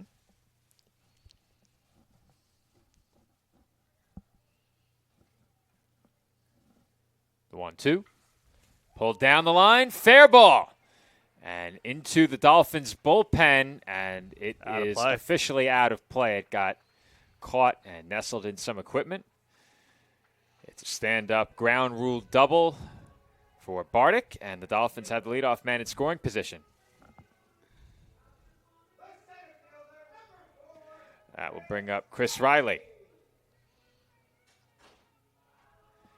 Yeah, Bardick, one of, I believe, 3 Dolphins that have played the entire game. That is indeed the case, and for a moment I thought they were getting a pinch runner out there for him. I was about to say. That would have been great. We've done it again. Mike Morrow, pinch running from second base. I don't think that's Coach Morrow who went and grabbed the equipment, right? That is indeed Morrow on third base right now. Is it? Yes. Okay. Okay. I was just saying silent, waiting for the next. You said that as if Sam, that's Morrow on the top step of the dugout, one person in. I cannot see anything. What are you talking She's about? blind. I am blind. That is not Morrow coaching is that third Shendy? base. I don't think that is it. Shendy? I don't think it is. But Coach Morrow is on the steps of the dugout. I cannot see that at all. I should wear my glasses, but I'm not. I was going to say, I think Coach Morrow lost a couple of inches if that's him at third base. Just saying. 2-1 the count. Yeah, please get back to the game. Christopher Riley, the batter. You know, admittedly, and I think I can be self-aware sometimes, we went off the rails quite some time ago and never quite got back on track. No, we've not. No. To be fair, a run has not been scored since the third inning. We were on track in the third inning. Yeah. And then it got boring for you guys? Is that what you're trying to say? Oh. No. Every one of these broadcasts is a pleasure to call. Oh. It wasn't a bore at all, in fact. Sam Whalen was making things too interesting. So you had to kick him off. To the Got point it. of offense. I had to send him home. And then someone brought you in here, and now we have Sam on again. As Riley strikes out. Technically, no one brought me in here. I just came in here to Well, warm up. first you rudely took Matt's seat. We were enjoying ourselves. You rudely took Matt's seat, left him standing. Sorry, boss. Then he left, as to not, make things awkward. Okay, it's definitely not the biggest deal that you're making. I don't know. I don't know. It might be. It's really not. You know what they say, Nick? Never take a man's seat when he gets up. Or you could hear the saying of move your feet, lose your seat. But that's besides the point. Yeah. I mean, it takes me a while. I have big feet. Okay. Wow, we haven't gone off the rails by now. 1-1 the count on Julian Velasquez. I told Sam, if he doesn't shut his mouth, I'm going to shove my size 14 boot in.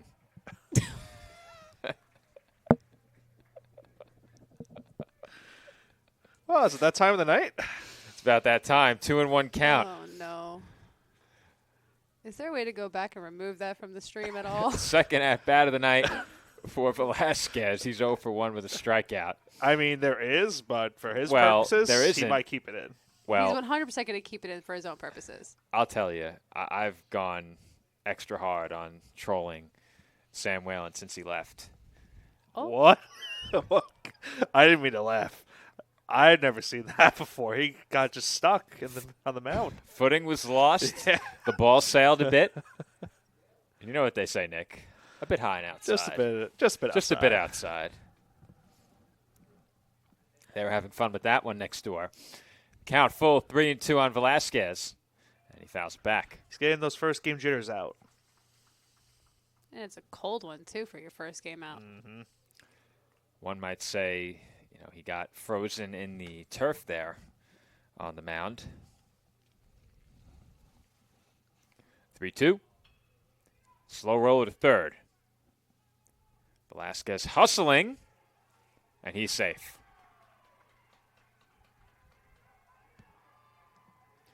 That draws rabid applause from both the crowd and the Dolphins dugout. And there are a lot of faithful fanatics down in the lower rows near the dugout. Some more in the upper rows of the lower level. This is the first at-bat for Nick Kiaya this year, isn't it? Well, how fitting would it be if he did something on this at-bat, guys? Oh. Brought up Matthew Palomini earlier. How fitting. How fitting. Sam doesn't know about Matthew Palomini. I mean, of course I know of him. You know of him? His first Because at-bat of his career was on Heroes Day a few years ago. He had a home run. If he hits a home run and I'm up here, I'm going to be so mad at myself. One's going to say that you might have been ducking your duties. But No, I'm trying to get warm. I couldn't feel my hands before. Well, lightning strike twice. this is a headset, not earmuffs, right? I don't know. It's keeping my ears warm at that point. And you technically offered for me to come on, and you had to lure me. well, there was no offer. It was. You had to lure me on. I goaded you onto the headset, knowing that you'd have to put an end to my rantings. Yeah, so now you're stuck with me. And I don't think your rantings have stopped, if we're being completely honest. Do they ever, though? No. It depends. No. When I get angry, I just stop talking. The 1-2. Off the outside. And I'll tell you, the Dolphins dugout on the top step, halfway leaned over the railing. There's some screaming going on, some emotions being expressed as Kiaya chops a foul.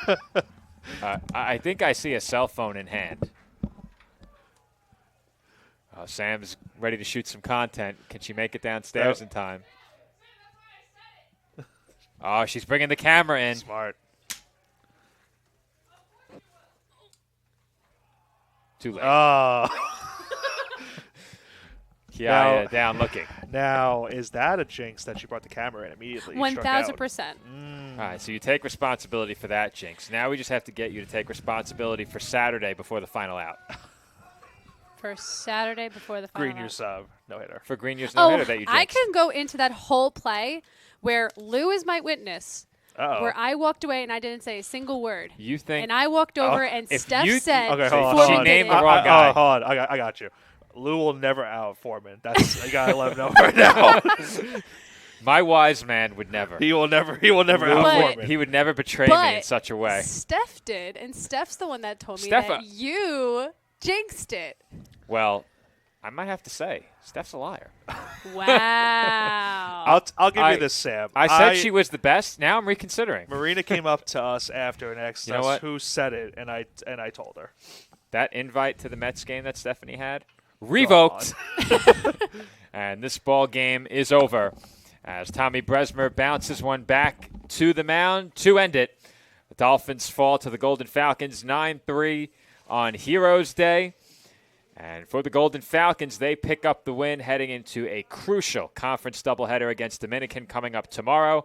The Dolphins will have a couple of days off before, well, I should say, Nick, they're going Thursday, Friday, Sunday. So the Dolphins have just one day off before they take on Mercy University in Dobbs Ferry. I forgot about the alternate scheduling for that series. So for baseball, on the CSI side, they're back in action on Thursday at 3. I am on the call on Friday. Senior Day will be celebrated in Dobbs Ferry. That begins at approximately 11:50, about 10 minutes before first pitch, perhaps a bit earlier than that. Doubleheader on Friday. I'll have that call. The Dolphins conclude their series with the Mavericks on Sunday. Nick, final thoughts before we signed off. It was a very unique broadcast. This was unique. It probably doesn't do much justice, Joe, but this occasion is always unique to bring, put in perspective. Always a great occasion, whether the Dolphins win this game or not. What they get to celebrate here tonight for these four heroes is always a great outcome, and for the fans that braved the elements here tonight, too, great job for them as well, supporting a great cause. And now we get to see what this Dolphins team does the rest of the way. You mentioned the remaining conference schedule for this team. 8 games left, all of them conference games, and time's ticking for this team if they want to make the playoffs. Not much time to make up ground. We'll see if they can do it in the next 2 weeks. Well, we lost the perfectly straight orientation of our in-booth camera, encapsulating the whole field at some point during this broadcast. I tried to fix it. Probably when we looked at the scoreboard one more time. It was bothering me a great deal, but that'll do it for tonight's coverage of Dolphins baseball. If you stayed with us from start to finish, we salute you. And, of course, one final time, we salute our 4 heroes as well. They are the reason that we gathered here tonight, and we should not forget that following 9 innings of baseball. It's a 9-3 win for Felician University over the College of Staten Island. We're back on the air here on Flow College on Friday. You can catch the series opener against the Mavericks on Thursday afternoon. Until then, thanks for watching, everybody, and enjoy the rest of your Tuesday night.